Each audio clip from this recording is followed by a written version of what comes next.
Everyone welcome to ইগোহিপান সকলোকে এটি নতুন ক্লাছলৈকে স্বাগতম জনাইছো মই কৈছিলো যে আমি এটা 8 ডেজৰ ষ্টাডি প্লেন এটা ষ্টাৰ্ট কৰিম আৰু যিটো আজি প্ৰথমটো ক্লাছ হ'ব অলৰেডি মই জনাই থৈ দিছো যে আমাৰ এই ক্লাছটোত কেনেকৈ হ'ব কি হ'ব তো গোটেইখিনি কথা আকৌ এবাৰ ৰিপিট কৰাৰ প্ৰয়োজন নাই আমি 8 দিনৰ ভিতৰত গোটেইখন সিসেট কমপ্লিট কৰাৰ এটা প্ৰতিশ্ৰুতি লৈছো আৰু সেই প্ৰতিশ্ৰুতিটো কমপ্লিট কৰাৰ কাৰণে প্ৰথম ক্লাছটোত একদম মই কৈছিলো এইখিনি কথা যে আমাৰ হাতত বৰ্তমান 15 দিন আছে আৰু তাৰ ভিতৰত 8 দিন আমাৰ কাৰণে সাফিসিয়েন্ট হ'ব আমি যদি ভালদৰে একদম পুৰা পিওৰ ষ্ট্ৰেটেজি লগাই পেলাই পঢ়ো ওকে আজিৰ ক্লাছটোত আমাৰ মেইনলি ষ্টাৰ্ট হ'ব 24 তাৰিখৰ আমাৰ টাস্ক বুলি ক'ব লাগিব আমাৰ আজিৰ দিনৰ টাস্ক হৈছে নাম্বাৰ সিস্টেম ৰেশিও এণ্ড প্ৰপৰচন আৰু লগতে এভাৰেজ এই তিনিটা চেপ্টাৰ আজিৰ আমাৰ দিনটো টাস্ক হয় আৰু এই তিনিটা চেপ্টাৰ আজি আমি কমপ্লিট কৰিব লাগে যেনে তেনে ঠিক আছে যেনে তেনে তো এতিয়া কথাটো হ'ল এই তিনিটা চেপ্টাৰৰ যদিও চেপ্টাৰ প্ৰথম কথা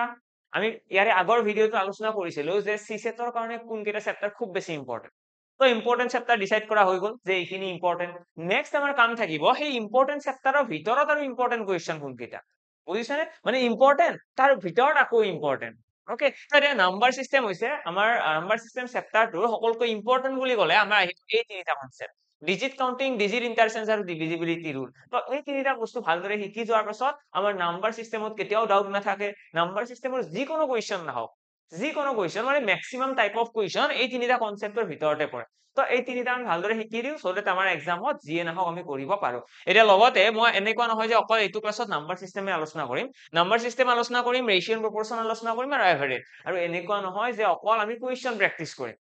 অকল কোৱেশ্চন পঢ়াটো কেতিয়াও পঢ়া হ'ব নোৱাৰে কেতিয়াও এইটো বস্তুৱে আমাৰ এক্সামত বহুত বেছি বেনিফিট নিদিয়ে আমি যদি কিবা এটা চেপ্টাৰ পঢ়িব লাগে তাৰ আগতে কনসেপ্ট পঢ়িব লাগিব তাৰ পাছত কোৱেশ্চন যাতে আমি বুজি পাওঁ ন এনেকুৱা নহয় যে কোৱেশ্চনটো দেখাই দিলো হৈ গ'ল মই এই যেটো শিডিউল বনাইছো 8 দিনৰ এই 8 দিনটোত এনেকুৱা নহয় যে অকল কোৱেশ্চন প্ৰেক্টিস কৰি খতম কৰি এই 8 দিনত উইথ কনসেপ্ট প্ৰেক্টিস কোৱেশ্চন দুইটা কৰি পেলাইহে আমি কমপ্লিট কৰিম গোটেই সিলেবাসখন ওকে তো স্টাৰ্ট কৰিছো একদম প্ৰথমত আছে ডিজিট কাউন্টিং হয় কি ডিজিট কাউন্টিং শব্দটো শুনাৰ লগে লগে তোমালোকৰ মাইন্ডত এটাই বস্তু আহিছে যে অংক গণনা অংক গণিব লাগে এতিয়া মই যদি ইয়াতে কওঁ দুটা সংখ্যা লিখি দিলে এটা সংখ্যা আছে 5304 5034 বুলি কৈ দিলো ঠিক আছে 5340 কৈ দিলো 5340 আৰু এটা সংখ্যা মই কৈ দিলো 73 এতিয়া ইয়াতে মই দুটা ধৰণৰ নাম্বাৰ লিখিছো ওকে এই দুটা নাম্বাৰত কিমানটা অংক আছে অংক অংক মানে হৈছে এটা কি কি ডিজিট আছে ন তো আমি কম এইটো নাম্বাৰত আছে 4টা ডিজিট এই যেটো নাম্বাৰ আছে তাৰ আছে 4টা ডিজিট আৰু এইটোত আছে দুটা ডিজিট তো এইটোক আমি কি বুলি কওঁ ডিজিট বুলি কওঁ তো এক্সামত আমাক কি ক'ব ডিজিট কাউন্টিংৰ কোৱেশ্চন দিব মানে আমাক ক'ব যে ইয়াতে কিমানটা অংক আছে নিদিয়ে এইটো কোৱেশ্চন কিন্তু কথাটো তো আমাক এনেকুৱা ধৰণৰ অংক ক'ব যে ইয়াতে কিমানটা অংক আছে কাউন্ট কৰা তো এনেকুৱা ধৰণৰ কোৱেশ্চন আহিব তো ডিজিট কাউন্টিংৰ যদি ডিজিট কাউন্টিংৰ আৰু অলপমান ডেপথত সোমাবলৈ যাও ডিজিট কাউন্টিংৰ আমাৰ দুটা ধৰণৰ কোৱেশ্চন থাকে ডিজিট কাউন্টিংৰ আকৌ আমাৰ দুটা টাইপৰ কোৱেশ্চন থাকিব সেই দুটা টাইপৰ ভিতৰত প্ৰথম এক নম্বৰ টাইপটো হৈছে এনেকুৱা যত আমাক ক'ব যে সাপোজ মই এটা এক্সাম্পল এটা দি দিলো 100 ৰ পৰা আৰম্ভ কৰি 300 লৈকে 100 ৰ পৰা আৰম্ভ কৰি 300 লৈকে আমি যেটা নাম্বাৰছ বিলাক লিখিম আমি 100 ৰ পৰা 300 লৈকে নাম্বাৰছ বিলাক লিখিব পাৰিম নে নিশ্চয় লিখিব পাৰিম তো 100 ৰ পৰা 300 লৈকে আমি যেটা নাম্বাৰছ বিলাক লিখিম নাম্বাৰ বিলাক যেতিয়া লিখিম 100 101 102 তো এনেকৈ নাম্বাৰ বিলাক লিখিলে আমাৰ 4 অংকটো ডিজিট 4 তো অংক 4 টো কিমান বাৰ আহিব তো ইয়াতে 100 ৰ পৰা 300 লৈকে আমি যেতিয়া সংখ্যা বিলাক লিখিম তাত 4 অংকটো কিমান বাৰ আহিব এটো হৈছে প্ৰথম কোৱেশ্চন মই নেক্সট স্লাইডত আৰম্ভ কৰিছো তো আমাৰ এক্সামৰ কাৰণে ডিজিট কাউন্টিংৰ দুটা কোৱেশ্চন আহিব প্ৰথম কোৱেশ্চনটো হৈছে 100 ৰ পৰা আৰম্ভ কৰি 300 লৈকে অংক 4 ডিজিট 4 যেটো আছে হেতু কিমান বাৰ আহিব হল এটা কোৱেশ্চন সেকেন্ড কোৱেশ্চন দুই নম্বৰ কোৱেশ্চনটো আমাৰ এনেকুৱা হ'ব আমাক ক'ব যদি আমি 300টা পৃষ্ঠাৰ 300টা পেজৰ বুক এখনত যদি পেজ নাম্বাৰ দিব লগা হয় পেজ নম্বৰ কিমানটা হাউ মেনি ডিজিট ইউজ হ'ব কিমানটা ডিজিট ইউজ হ'ব ঠিক আছে তোমালোকে কোৱেশ্চন বুজিবলৈ চেষ্টা কৰা এৰে ল্যাঙ্গুৱেজৰ ওপৰত গৈ লাভ নাই এক্সামত তোমালোকে কোৱেশ্চন পঢ়িলে কোৱেশ্চনটো বুজি পাই যাবা যে কি ক'ব বিচাৰিছে আমাক দুটা ধৰণৰ কোৱেশ্চন দিব ডিজিট কাউন্টিংৰ প্ৰথম কোৱেশ্চনটো হৈছে 100 ৰ পৰা 300 লৈকে ডিজিট 4 টো কিমান বাৰ লিখিব লাগিব ওকে এটা ইয়াতে ডিজিট 4 নিদি পেলে বেলেগো দিব পাৰে ইয়াতে 100 ৰ পৰা 300 নিদি পেলে বেলেগো দিব পাৰে হেতু এক্সামৰ ওপৰত ডিপেন্ড কৰিব যিয়ে নিদিয়ক কি আমি কনসেপ্টটো বুজি পেলে কৰিব পাৰিম সেকেন্ড কোৱেশ্চনটো হৈছে 300 পেজ বুক এখনত আছে এখন কিতাপ এখন আছে যত 300টা পৃষ্ঠা আছে এটা 300টা পেজৰ কিতাপ এখন যদি আমি প্ৰিন্ট কৰিব লগা হয় প্ৰিন্ট বুজি পালা আমি যেতিয়া কিতাপখন চক পাম আমি তাত পেজ নাম্বাৰ দিম ন পেজ নাম্বাৰ 1 2 3 তো এনেকৈ পেজ নাম্বাৰ দিলে আমি কিমানটা অংক ব্যৱহাৰ কৰিম কিমানটা অংক এতিয়া তোমালোকে মনত ৰাখিব লাগে আমি যেতিয়া পেজ নাম্বাৰ লিখো প্ৰথম পেজত কি লিখো 1 সেকেন্ড পেজত 2 3 4 এনেকৈ লিখি যাও তাৰ পিছত আমি গৈ পেলাই যেতিয়া আমি একৰ পৰা গৈ পেলাই এনেকৈ 9 পাম 9 লৈকে আমাৰ গোটেইকেইটা পেজতে আমি এটা অংক ব্যৱহাৰ কৰো ন 1 ৰ পৰা 9 লৈকে যিমানটা পেজ আছে তাত আমি এটা অংক ব্যৱহাৰ কৰো কিন্তু ইয়াৰে পাছত যিটো 10 নম্বৰ পেজ আছে 10 নম্বৰ পৃষ্ঠা সেই 10 নম্বৰ পৃষ্ঠাটোত আমি কি লিখো 10 আৰু ইয়াতে কিমানটা ডিজিট ইউজ হ'ল দুটা আমি এইটো কাউন্ট কৰিব লাগে যে 1 ৰ পৰা 9 লৈকে 9টা হ'ল 10 নম্বৰ পেজটো দুটা হৈছে ন মানে টোটেল কিমানটা ডিজিট ইউজ হ'ল যদি আমি 10টা পৃষ্ঠাত 10টা পেজ যদি আমি পেজ নাম্বাৰ দিব লগা হয় তোমালোকে ট্ৰাই কৰি চাব পাৰা যে 10টা পেজত যদি আমি পেজ নাম্বাৰ দিব লগা হয় 1 ৰ পৰা 9 লৈকে 9টা পেজ 9টা ডিজিট দেন 10ত দুটা ডিজিট ইউজ হ'ব যোনটো 10 নাম্বাৰ আছে ন 10 নাম্বাৰটোত আমাৰ দুটা ডিজিট ইউজ হয় তো ফাইনালি আমি ইয়াতে আনসাৰটো কি দিম আমি কম যে 11টা ডিজিট ইউজ হ'ল তো আমি যদি 10টা পেজৰ 10টা পৃষ্ঠা আমাৰ অ্যাসাইনমেন্ট হোক বা আমাৰ কিবা নোটস হোক আমি যদি 10টা পেজ লিখিছো নোটস তাত যদি পেজ নাম্বাৰ দিব লগা হয় 11টা ডিজিট ব্যৱহাৰ হ'ব সাগৰ ক্লিয়াৰ সকলোৰে গম পাই গলা যে কেনেকৈ ডিজিট কাউন্ট কৰা হয় এইখিনি হৈছে বেসিক্স আমি এতিয়া এইটো কোৱেশ্চন সলভ কৰি আমি শৰ্ট ট্ৰিক শিকিম সব শিকিম এন্ড অফ দা স্টোৰী তোমালোকে 15 সেকেন্ড বা 10 সেকেন্ডৰ এইটো কোৱেশ্চন আনসাৰ দিব পাৰিবা কিন্তু বৰ্তমান অকমান বেসিক্সৰ ফালেও যাব লাগিব যে 1 ৰ পৰা 10 লৈকে যেতিয়া পেজ নাম্বাৰ কাউন্ট কৰা হয় ডিজিট কিমানটা ইউজ হ'ল তো আমি কেনেকৈ কাউন্ট কৰো তো আমি প্ৰথমতে সিঙ্গেল ডিজিট কিটা এটা কাউন্ট কৰিম দেন ডাবল ডিজিট আহিলে ডাবল কাউন্ট কৰিব লাগিব এতিয়া মই যদি কওঁ যে ইয়াতে সাপোজ এটা পেজ নাম্বাৰ মই দিছো 199 এতিয়া ইয়াৰে মিনিং কি ইয়াতে তিনিটা ডিজিট ইউজ হৈছে ন তো 11টা আছিলে আৰু তিনিটা আছে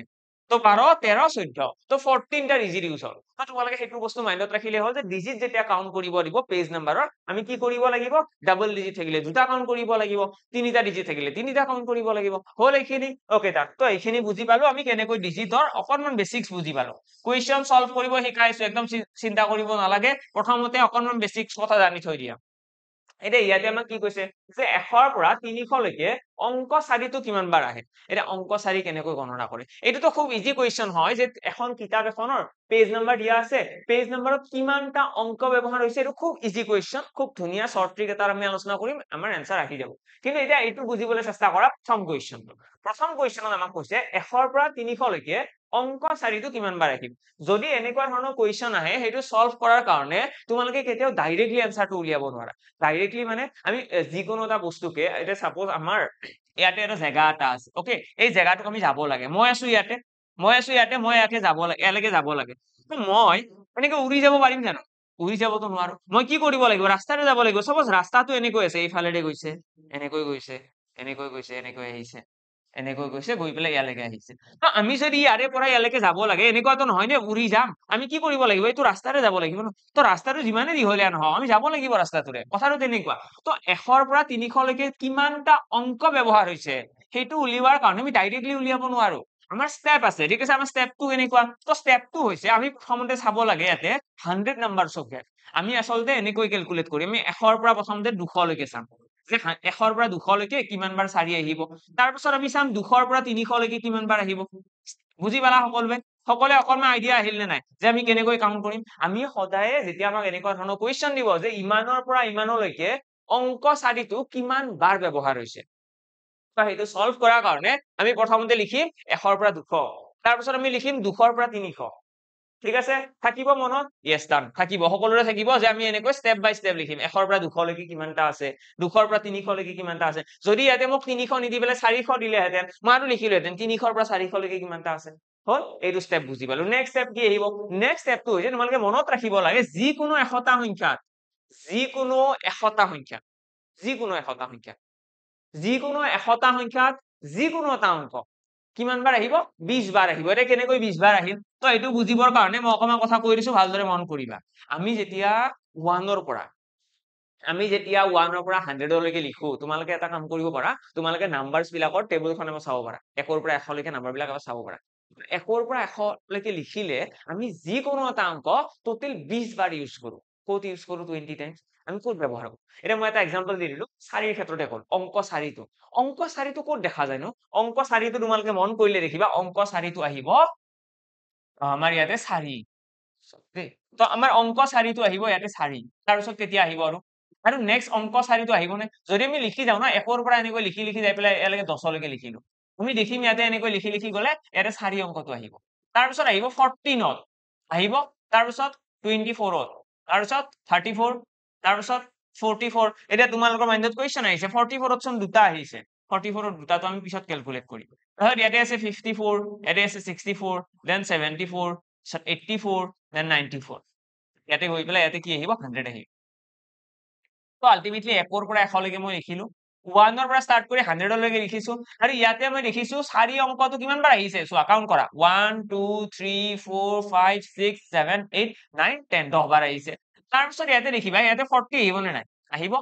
34 35 36 37 38 39 40 আহিছে 40 তাৰপিছত ইয়াতে তোমালোকে দেখিবা 41 তাৰপিছত দেখিবা 42 হা 43 হা 44 আছে দেন তোমালোকৰ 45 আহিব 46 আহিব 47 আহিব দেন 48 আহিব আৰু 49 আহিব আহিব এইখিনি আশা কৰো সকলোৱে গম পাই আছে মই কেনেকৈ লিখিছো মই কি কৈছো আমাক কৈছে 1 ৰ পৰা 1 ৰ পৰা 100 লৈকে 4 অংকটো কিমান বাৰ আছে প্ৰথমতে এইটো বুজি পাব লাগে বাকিখিনি অটোমেটিক্যালি বুজি পাব 1 ৰ পৰা আৰম্ভ কৰি 100 লৈকে যদি 4 অংকটোৰ কথা কও সেই অংকটো প্ৰথমতে আহিব এককৰ ঘৰত এটো এককৰ ঘৰ বুলি কয় ন ইউনিট প্লেস তো ইউনিট প্লেসত কিমান বাৰ আহিছে 4 then 14 24 34 44 54 64 74 84 94 আৰু ইয়াতে তোমালোকে দেখিবা ইউনিট প্লেসত গোটেই কেইটাৰ 4 আছে আৰু ইয়াৰে বাহিৰে বেলেগত নাহে এই যোনটো ইউনিট প্লেস আছে ন ইয়াৰে বাহিৰে বেলেগত তোমালোকে দেখা নোপোৱা ঠিক তেনেদৰে 40 দেখিবা 40 অংকটোত কি আছে 40 নাম্বাৰটোত 4 অংকটো আছে দেন 41ত আছে 41ত তাৰপিছত কি দেখিবা 42ত আছে 43 আছে 44ত আছে এবাৰ তো আলটিমেটলি আমি এককৰ ঘৰত 10 বাৰ দেখিছো আৰু দশকৰ ঘৰত টেন্স প্লেসত কিমান বাৰ দেখিছো আমি 10 বাৰ দেখিছো টোটালি কিমান বাৰ আহি গল তো 1 ৰ পৰা 100 লৈকে কিমান বাৰ আহিছে 20 বাৰ আহিছে তো আমি এনেকৈ মনত ৰাখিম যিকোনো এটা অংক 1 ৰ পৰা 100 ৰ ভিতৰত 1 ৰ পৰা 100 ৰ ভিতৰত কিমান বাৰ আহিব 20 বাৰ আহিব তো এইটো আমি মুখস্থ ৰাখিব লাগে আমি এইটো মনত ৰাখিব লাগে স্টাৰ মাৰ্ক কৰি পেলাই তোমালোকে নোটস বুলি বনাই থৈ দিয়া যে 1 ৰ পৰা 100 লৈকে যিকোনো এটা অংক 20 বাৰ আহিব এটা 1 ৰ পৰা 100 লৈকে যদি 20 বাৰ আহে তেতিয়া হলে এই কোৱেশ্চনৰ এনসাৰ হ'ল আমি এইখিনি কিবা ভুল লিখিছো জানো যে 1 ৰ পৰা 300 লৈকে কিমানটা আহিব তো তাৰ কাৰণে আমি কি কৰিছো 100টা সংখ্যা ব্ৰেকডাউন বনাই লৈছো আমি সদায় কোৱেশ্চন সলভ কৰাৰ কাৰণে আমি 100টা সংখ্যা ব্ৰেকডাউন বনাব লাগিব আমি কাৰণ আমি জানো কি আমি জানো এটাই কথা যে 100টা সংখ্যাৰ ভিতৰত এটা এনেকুৱা কোনো কথা নাই যে অকল 1 ৰ পৰা 100 ৰ ভিতৰতে হ'ব এইটো 1100 ৰ পৰা 1200 হ'ব পাৰে এইটো মই যদি কওঁ ন ইয়াতে যদি মই কৈ দিলো যে 1500 ৰ পৰা এতে মই কৈ দিলো যে 1500 ৰ পৰা আৰম্ভ কৰি 1600 ইয়াৰে ভিতৰত কিমান বাৰ আহিব 4 অংকটো ইয়াতেও 20 বাৰে আহিব তো কথাটো এনেকুৱা যে যিকোনো 100টা সংখ্যা ইয়াতে গ্যাপ কিমান আছে ইয়াতে গ্যাপ আছে 100টা সংখ্যা ন তো যিকোনো 100টা সংখ্যাৰ গ্যাপত যিকোনো 100টা সংখ্যাৰ ভিতৰত যদি এনেকৈ 1500 পৰা 1600 হওক দেন 1800 পৰা 1900 হওক যিকোনো 2000 পৰা 2100 তো যিকোনো 100টা সংখ্যাৰ ভিতৰত যিকোনো 100টা সংখ্যাৰ ভিতৰত আমাৰ যিকোনো এটা অংক 20 বাৰ আহিব ক্লিয়াৰ সকলোৰে কিন্তু এই যে 20 বাৰ বুলি কৈছো কিহৰ কাৰণে 20 বাৰ কৈছো কাৰণ এককৰ ঘৰত 10 বাৰ আহিব আৰু দশকৰ ঘৰত 10 বাৰ আহিব একক আৰু দশকৰ লগ হৈ পেলাই কিমান 10 বাৰ 20 বাৰ আহিব ওকে ক্লিয়াৰ তো এইখিনিলৈকে আমি বুজি পালো যে কেনেকৈ আমি ক্যালকুলেট কৰিছো 1 ৰ পৰা 200 লৈকে 20 বাৰ 200 ৰ পৰা 300 লৈকে 20 বাৰ তো টোটেলত কিমান বাৰ আহি গল তো টোটেলত আমাৰ आंसर আহি যাব 40 বাৰ যে 1 ৰ পৰা 300 লৈকে 4 অংকটো কিমান বাৰ আহিছে 4 অংকটো আহিছে 40 বাৰ আহিছে আশা কৰো ক্লিয়াৰ সকলোৰে ক্লিয়াৰ সকলোৱে বুজি পালে যে কেনেকৈ অংক গণিব লাগে এইটো হৈছে অংক কাউন্ট কৰাৰ আমাৰ প্ৰথমটো কোৱেশ্চনৰ সলভ কৰাৰ টেকনিক এটা এক্সামত ইমান ইজি কোৱেশ্চন নাহে এক্সামৰ কোৱেশ্চন বিলাক অলপমান কমপ্লিকেটেড বনাব এক্সামত তোমালোকক কি দিব এক্সামৰ এটা কমপ্লিকেটেড কোৱেশ্চন এটা দেখাই দিছো সাপোজ তোমালোকক কৈ দিলে 200 ৰ পৰা 540 লৈকে 200 ৰ পৰা 540 লৈকে 200 নিদিও মই এটো অকমান কমপ্লিকেটেড বনাই দিছো এইটো দিলো 540 এইটো মই দি দিলো 260 তো 260 ৰ পৰা 540 লৈকে 540 ৰ ভিতৰত 5 অংকটো ডিজিট 5 তো 5 অংকটো কিমান বাৰ আহিব এইবাৰ কেনেকৈ কাউন্ট কৰিবা ডিজিট 5 তো অংক 5 টো কিমান বাৰ আহিব 260 ৰ পৰা 540 লৈকে কেনেকৈ ক্যালকুলেট কৰিবা তো ইয়াৰে কাৰণে আমি ডাইৰেক্টলি ক্যালকুলেট কৰিব নোৱাৰো ইয়াতে আমি কৈছে কি 260 ৰ পৰা 540 লৈকে কিন্তু আমি শিকিছিলো কি আমি শিকিছিলো এটাই কথা যে যিকোনো 100টা সংখ্যাৰ ভিতৰত কিমান বাৰ আহিব যিকোনো এশটা সংখ্যাৰ ভিতৰত 20 বাৰ আহিব তো তোমালোকে প্ৰথমতে এইটো ব্ৰেকডাউন কৰিব লাগিব কেনেকৈ ব্ৰেকডাউন কৰিম এইবাৰ আমি ব্ৰেকডাউন কৰিম 260 ৰ পৰা 260 ৰ পৰা মেক্সিমামৰ আইডিয়াটো এনেকৈ আহিছে চাগে 360 কিন্তু এইটো ভুল এনেকৈ নহয় আমি কি কৰিম প্ৰথমতে 260 ৰ পৰা 300 লৈকে যাম 300 লৈকে মানে এটা গোটা সংখ্যালৈকে গুচি যাম তাৰ পাছত আমি কি কৰিম 300 ৰ পৰা ডাইৰেক্টলি 400 যাম ঠিক আছে 400 ৰ পৰা ডাইৰেক্টলি 500 যাম ওকে আৰু 500 ৰ পৰা আমি কি যাম বাকি ৰিমেইনিং যিখিনি আছে আমি মানে ব্ৰেকডাউনটো এনেকৈ বনাব লাগে 540 সাগৰু ক্লিয়াৰ সকলোৰে যে কেনেকৈ ব্ৰেকডাউন বনাম আমি 260 ৰ পৰা 540 লৈকে সুধিছে ন আমাক কৈছে 260 ৰ পৰা আৰম্ভ কৰি 540 লৈকে অংক 5টো কিমান বাৰ আহিব কিমান বাৰ অংক 5টো দেখা যাব তো আমি কি কৰিছো গোটেইখিনি ব্ৰেকডাউন কৰা হৈ গল এটা নেক্সট আমি কি কৰিম নেক্সট আমি চাম যে চোৱা 300 ৰ পৰা 400 লৈকে কিমান বাৰ আহিব ইয়াতে আছে 100টা সংখ্যাৰ গেপ আৰু 100টা সংখ্যাৰ গেপ থাকিলে আমাৰ খুব ধুনীয়া 20টা আহিব 400 পৰা 500 ইয়াতেও 100টা সংখ্যাৰ গেপ অৰ্থাৎ ইয়াতেও 20 বাৰ আহিব ক্লিয়াৰ এটা 260 ৰ পৰা 300 লৈকে কিমান বাৰ আহিব এটা এইটো ক্যালকুলেট কৰাৰ কাৰণে আমাৰ এই বেসিক কনসেপ্টটোৰ বিনে যাব লাগিব এইটো বেসিক কনসেপ্টটো কেনেকুৱা আছিল বেসিক কনসেপ্টটো হৈছে এনেকুৱা নহয় যে আমি সদায় মুখস্থই ৰাখিব লাগে আমি কাউন্টও কৰিব পাৰো যে 4 অংকটো কিমান বাৰ আহিছে তো চোৱা 4 অংকটো কিহত আহিব 4 14 এনেকুৱা আহিছে ন 24 34 44 এনেকুৱা ঠিক তেনেদৰে যদি আমি 5 অংকটোৰ কথা কওঁ 5 অংকটো কেতিয়া আহিব 5 15 আহিব ন চোৱা মই যদি ইয়াতে লিখি দিও এটা আহিব 5ত এটা আহিব 15ত 15ত এটা আহিব 25ত এনেকুৱা হ'ব ন এনেকুৱাই হ'ব 5 15 25 আৰু কেতিয়া আহিব আৰু আহিব 50 50 এৰে চোৱা 50 51 52 53 এনেকুৱা এৰে হ'ব ন 50 51 52 তাৰপিছত 53 54 তো ইয়াতে তোমালোকে দেখিবা দশকৰ ঘৰতো আছে তো একক আৰু দশকৰ ঘৰত কেনেকৈ কাউন্ট কৰে সকলোৰে এটা আইডিয়া আহি গল যে আমি কি কৰো 5 15 25 এইটো হৈছে ইউনিট প্লেস এককৰ ঘৰ আৰু এইটো হৈছে দশকৰ ঘৰ তো এতিয়া ইয়াতে যদি চাও 260 ৰ পৰা 300 ৰ ভিতৰত যদি আমি এককৰ ঘৰত চাও কেতিয়া আহিব ন 265 কমন সেন্স লগোৱা 265 হয়নে নাই yes 265 আৰু 275 দুবাৰ হল 285 তিনিবাৰ হল 295 চাৰিবাৰ মানে 260 ৰ পৰা 300 ৰ ভিতৰত 295 লাষ্ট ন তাৰপিছত 300 আহি যাব তো 260 ৰ পৰা 300 ৰ ভিতৰত চাৰিবাৰ 5 অংকটো আহিব এককৰ ঘৰত চাৰিবাৰ ক'ত আহিব এককৰ ঘৰত তো মই ইয়াতে লিখিলো যে ইয়াতে চাৰিবাৰ আহিব এককৰ ঘৰত এইটো হৈছে এককৰ ঘৰ এটা এককৰ ঘৰ কাউন্ট কৰিলে হ'ব জানো অকল নহয় দশকৰ ঘৰ দশকৰ ক'ত আছে এইটো চা 51 52 53 54 50 50ও আহিব ন তো ইয়াতে যদি চাও 260 ৰ পাছত 250 আহিব জানো নাহে এই 250 251 252 সেই গোটেই কেইটা নাম্বাৰ ইয়াৰে আগফালে আছে মানে দশকৰ ঘৰত এটাও পাস নাই পইণ্টটো বুজিলা যদি 260 ৰ পৰা 300 লৈকে তোমালোকে যদি বুজিবলৈ বেছি অসুবিধা হয় তোমালোকে কি কৰিবা এখন পেজ এখন লবা ৰাফ পেজ তাত 260 ৰ পৰা 300 লৈকে লিখিবা এই সংখ্যা গোটেই কেইটা লিখিবা 40টা নাম্বাৰ আছে লিখিবা লিখি পেলাই দেখিবা তোমালোকৰ এককৰ ঘৰত চাৰিবাৰ আহিব কিন্তু দশকৰ ঘৰত নাহে দশকৰ ঘৰটো তাৰ আগত ৰৈ গৈছে 250 ৰ পৰাহে আহিব তো ইয়াতে 250 টো নাই তো সেইকাৰণে আমি দশকৰ ঘৰটো ক্যালকুলেট কৰাৰ কোনো প্ৰয়োজন নাই তো আমি ইয়াতে কম কি মাত্ৰ 4টা আছে মাত্ৰ 4টা 260 ৰ পৰা 300 লৈকে কি আহিব 5 অংকটো আহিব তাৰপিছত বাকিখিনিতো লিখিলোৱে এতিয়া 500 ৰ পৰা 540 500 ৰ পৰা 540 লৈকে কিমান বাৰ আহিব তো ইয়াতে আমি চাম চোৱা 500 পৰা যদি আৰম্ভ কৰা যায় এককৰ ঘৰত ক'ত আহিব এককৰ ঘৰত 505 এককৰ ঘৰত 505 তাৰ পাছত এবাৰ হল 515 দুবাৰ 525 তিনিবাৰ 535 535 চাৰিবাৰ তাৰ পাছত 545 এটা ইয়াতে 45 হ'ব জানো 45 নহবই নোৱাৰে কাৰণ 540 টো হৈছে একদম আপাৰ লিমিট ইয়াৰে বাহিৰত যাব নোৱাৰা তো 540 বুজিলা তো 500 ৰ পৰা 540 লৈকে মাত্ৰ 4 বাৰ আহিব তো ইয়াতে মই লিখিলো 4 500 ৰ পৰা 540 লৈকে 4 বাৰ আহিব তো ফাইনালি গম পাই গলো যে গোটেই কেইটা অংকৰ কেনেকৈ ইয়াতে ক্যালকুলেট কৰিলো কিন্তু ইয়াতে এটা এডিশনাল পইণ্ট এটা মনত ৰাখিব লাগে এইখিনি হৈছে একক আৰু দশকৰ এতিয়ালৈকে আমি যিখিনি কনসেপ্ট আলোচনা কৰি আছো তাৰ আমি আলোচনা কৰিছো এককৰ ঘৰ আৰু দশকৰ ঘৰ কিন্তু ইয়াতে আৰু এটা কথা আলোচনা কৰিব লগা থাকে এইটো হৈছে শতকৰ ঘৰ 100 প্লেস শতকৰ ঘৰত কি থাকিব একক দশক শতক আমি এনেকৈ কওঁ ন শতকৰ ঘৰত বুলি ক'লে ইয়াতে দেখিবা 260 ৰ পৰা 300 লৈকে মই যিমান কেইটা সংখ্যা লিখিম তোমালোকে এক্সাম্পলৰ হিচাপত নিজৰ হিচাপত লিখি ল'ব পাৰা এবাৰ লিখি চালে বুজিবলৈ বেছি সুবিধা হ'ব 260 ৰ পৰা 300 লৈকে আমি যিমান কেইটা সংখ্যা লিখিম তাৰ শতকৰ ঘৰত 2 থাকিব ন শতকৰ ঘৰত কাৰণ চোৱা 260 261 262 299 মানে আলটিমেটলি 260 পৰা মই যিমান কেইটা সংখ্যা লিখিম 300 লৈকে সেই গোটেই কেইটাতে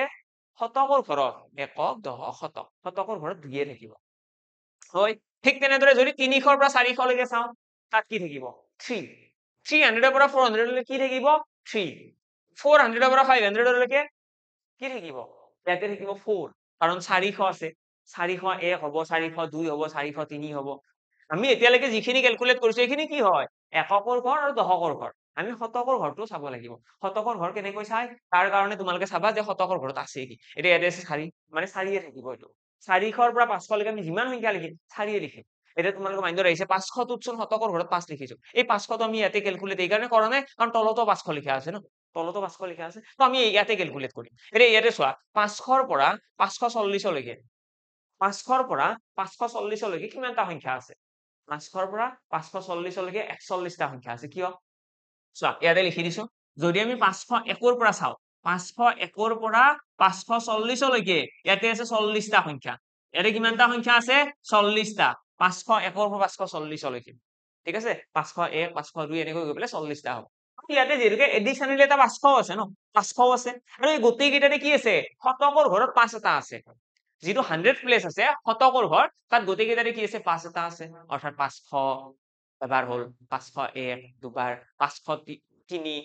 505 510 515 এই গোটেই কেইটা সংখ্যাতে 5 আহিব 5 আহিবই শতকৰ ঘৰত অৰ্থাৎ ইয়াতে আমি গম পাই গলো 500 ৰ পৰা 540 লৈকে 40 বাৰ আহিব 5 অংকটো আৰু লগতে এবাৰ এটা যোগ হ'ব 1 এটা কিয় যোগ হৈছে একটো কাৰণ এডিশনালি 500 টো আছে এডিশনালি 500 মানে 500 যেটো সংখ্যা আছে তাতেও শতকৰ ঘৰত 5 টো আছে সেই কাৰণে মই ইয়াতে 1 এটা যোগ কৰিছো বাকি 500 ৰ পৰা 540 40টা আছে ন 501 ৰ পৰা 540 লৈকে 40টা সংখ্যা হয়নে তো সেই কাৰণে আমি ইয়াতে কি লিখিলো 41 বাকি কেইটা আছে জানো শতকৰ ঘৰত কি কেইটা কোৱেশ্চনৰ শতকৰ ঘৰত 5 অংকটো নাই তো এতিয়া আমাৰ এই কেইটা হৈ গল ডিজিট মানে ইমান বাৰ 5 অংকটো আহিব এতিয়া এইখিনি তোমালোকে জাস্ট যোগ কৰিব লাগে সেইটোৱে হৈ যাব তোমালোকৰ কাৰেক্ট আনসাৰ কিমান হ'ব 40 50 60 70 80 তাৰপিছত 84 88 89 তো কাৰেক্ট आंसर আহি গল 89 তো গোটেইখিনি আমি যোগ কৰিছো জাস্ট ইয়াৰে গোটেইখিনি 40 4 1 20 20 4 এই গোটেইখিনি যোগ কৰিছো 89 আমাৰ কাৰেক্ট आंसर মানে আমি কাৰেক্ট आंसर কি দিম 260 ৰ পৰা 540 লৈকে 5 অংকটো কিমান বাৰ আহিব 89 বাৰ আহিব ঠিক আছে এনে ইয়াতে যদি মই 540 নিদি পেলাই মই যদি ইয়াতে 550 দিলো হেতেন বা 560 দিলো হেতেন এই ক্ষেত্ৰত কি হলহেতেন এই ক্ষেত্ৰত আমাৰ দশকৰ ঘৰৰ 5 কেইটা ইয়াতে যোগ হলহেতেন দশকৰ ঘৰৰ 5 গোটেই কেইটা ইয়াতে আহিব ন দশকৰ ঘৰ মানে কোনটো কথা কৈছো এইটো কথা কৈছো যে 550 এইটো 551 এইটো দেখিছেনে দশকৰ ঘৰত এটা এৰা আগৰ কোৱেশ্চন আমি ক্যালকুলেট কিয় কৰা নাছিলো কাৰণ এইটো 540 আছিল 40 থাকিলে আমাৰ এই 50 ৰ ঘৰটো নাহে ন 550 551 552 553 ইয়াৰে যেটো দশকৰ ঘৰ আছে মাজৰটো চোৱা মাজৰটো এৰে মই ক'ব পাৰো 558 558 ইয়াৰে চোৱা মাজত যোনটো 58 বুলি কৈছো এৰে মাজৰ 5 টো আমি কাউন্ট কৰা নাই এতিয়ালৈকে কিয় কাউন্ট কৰা নাই কাৰণ কোৱেশ্চনত আমাক দিছিলে ইয়াতে 540 আশা কৰো ক্লিয়াৰ সকলোৰে আশা কৰো ক্লিয়াৰ মই অকমান টাইম লৈছো এটা কোৱেশ্চনতে যাতে তোমালোকক আৰু বেলেগ এটা কোৱেশ্চন এক্সাম্পল দিব লগা নহয় যদি কাৰোবাৰ কিবা ডাউটস থাকে কমেন্ট বক্সত জনাবা তোমালোকে মোক পাৰ্সোনালি সুধিব পাৰিবা মোৰ টেলিগ্ৰাম চেনেলত মেথছ বাই নিৰ্মল স্যাৰ ঠিক আছে আৰু যদি বুজি পালা সকলোৱে লাইক কৰিবলৈ নাপাহৰিবা ঠিক আছে ভিডিওটো লাইক কৰিবলৈ সকলোৱে নাপাহৰিবা একদম এটা নেক্সট আহিছো আমাৰ সেকেন্ড কোৱেশ্চনটো কি আছিল 300 পেজ বুক তো এখন কিতাপ এখন আছে 300টা পেজ আছে যদি এনেকুৱা কোৱেশ্চন এক্সামত আহে যদি এক্সামত পেজ নাম্বাৰৰ কোৱেশ্চন আহে যদি এক্সামত পেজ নাম্বাৰৰ কোৱেশ্চন আহে তোমালোকে কোৱেশ্চনটো দুটা ভাগত ব্ৰেক ডাউন কৰিবা কি দুটা ভাগত চোৱা মই ইয়াতে কোৱেশ্চনটো লিখি দিছো আকৌ তো কোৱেশ্চনটো এনেকুৱা 2 নম্বৰ কোৱেশ্চন আমাক কৈছে এখন কিতাপ এখনত 300টা পেজ আছে এখন কিতাপত 300টা পেজ আছে 300 পেজ আছে ঠিক আছে এটা পেজখনৰ আমাৰ ডিজিট কিমানটা ইউজ হ'ব যদি আমি পেজ নাম্বাৰখনৰ পেজ নাম্বাৰ দিও পেজ নাম্বাৰ দিলে ডিজিট কিমানটা ইউজ হ'ব কিমানটা ডিজিট ইউজ হ'ব এটো কোৱেশ্চন ঠিক আছে তো এটা সলভ কৰাৰ কাৰণে তোমালোকে ইয়াকে এই 300টা সংখ্যা দুটা ভাগত ব্ৰেক ডাউন কৰিব লাগে এটা হৈছে 1 ৰ পৰা 99 লৈকে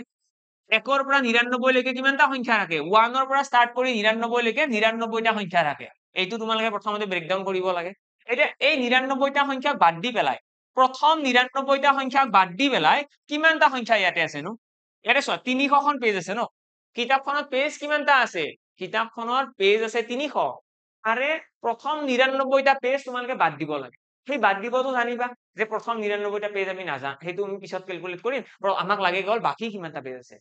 300টা পেজ থকা বুলি কব নহলে এক্সামত 500টা পেজ বুলি কব এক্সামত মুঠতে আমাক কৈ দিব যে ইমানটা পেজ আছে আৰু এই কোৱেশ্চনটো কিন্তু যোৱাবাৰ নে তাৰ আগৰ পৰা আহিছিলে মই মনত আছে মই এবাৰ দেখিছিলো যোৱাবাৰ নে তাৰ আগৰ পৰা আহিছিলে এইটো কোৱেশ্চন একদম কেয়াৰফুল ভাল কৰি চাই যোৱা আহি যাব পাৰে এইবাৰ আমাক কি কব যে কিতাপ এখনত ইমানটা পেজ আছে ওকে সেই পেজ কেইটাত যদি আমি পেজ নাম্বাৰ দিব লগা হয় 1 2 3 পেজ নাম্বাৰ দিব লগা হয় কিমানটা ডিজিট ইউজ হ'ব কিমানটা ডিজিট ইউজ হ'ব আমি কি কৰিম প্ৰথমতে এই যিমানটা পেজৰ কথা কয় তাৰ পৰা যিমানটা পেজৰ কথা কয় তাৰ পৰা প্ৰথম 99টা পেজ বিয়োগ কৰিব লাগে কিয় কাৰণ প্ৰথম 99টা পেজত তোমালোকে মন কৰিলে দেখিবা তাত অকমান কমপ্লিকেটেড হৈ থাকে কি কমপ্লিকেটেড তাৰ কমপ্লিকেশনটো এনেকুৱা প্ৰথম 99টা পেজত এটা অংকৰ পেজ থাকে কিছুমান পেজত আমি এটা অংক লিখো ন যেনে প্ৰথম পেজটোত আমি লিখো 1 মাত্ৰ এটা ডিজিট তাৰ পিছত 2 নম্বৰ পেজটোত লিখো মাত্ৰ 2 অকল 2 এটা 2 লিখো ন মাত্ৰ বেলেগটো নিলিখো 2 নম্বৰ পেজত নিলিখো ঠিক তেনেদৰে আমি যে 10 নম্বৰ পেজটো পাও কি লিখো 10 তাৰ পিছত 11 তাৰ পিছত 12 মানে আমি কি কৰো প্ৰথম 99টা পেজত এটা অংক দুটা অংক লিখো হয় প্ৰথম 99টা মানে 1 ৰ পৰা 99 লৈকে যিকেইটা পেজ আছে তাত আমি কি লিখো হয়তো এটা অংক লিখিম নহলে দুটা অংক লিখিম ওকে ডান এইখিনি বুজি পালো যে প্ৰথম 99টা পেজত হয়তো এটা অংক লিখো নহলে দুটা অংক লিখো তাৰ পাছত কি লিখো 100 নম্বৰ পেজটো কি তিনিটা অংকৰ তাৰ পাছত 101 তিনিটা অংকৰ 300 নম্বৰ পেজটো কি হ'ব তিনিটা অংকৰ মানে বাকি যিমানটা পেজ আছে মানে 201টা পেজ এই 201টা পেজ কি তিনিটা অংকৰ পেজ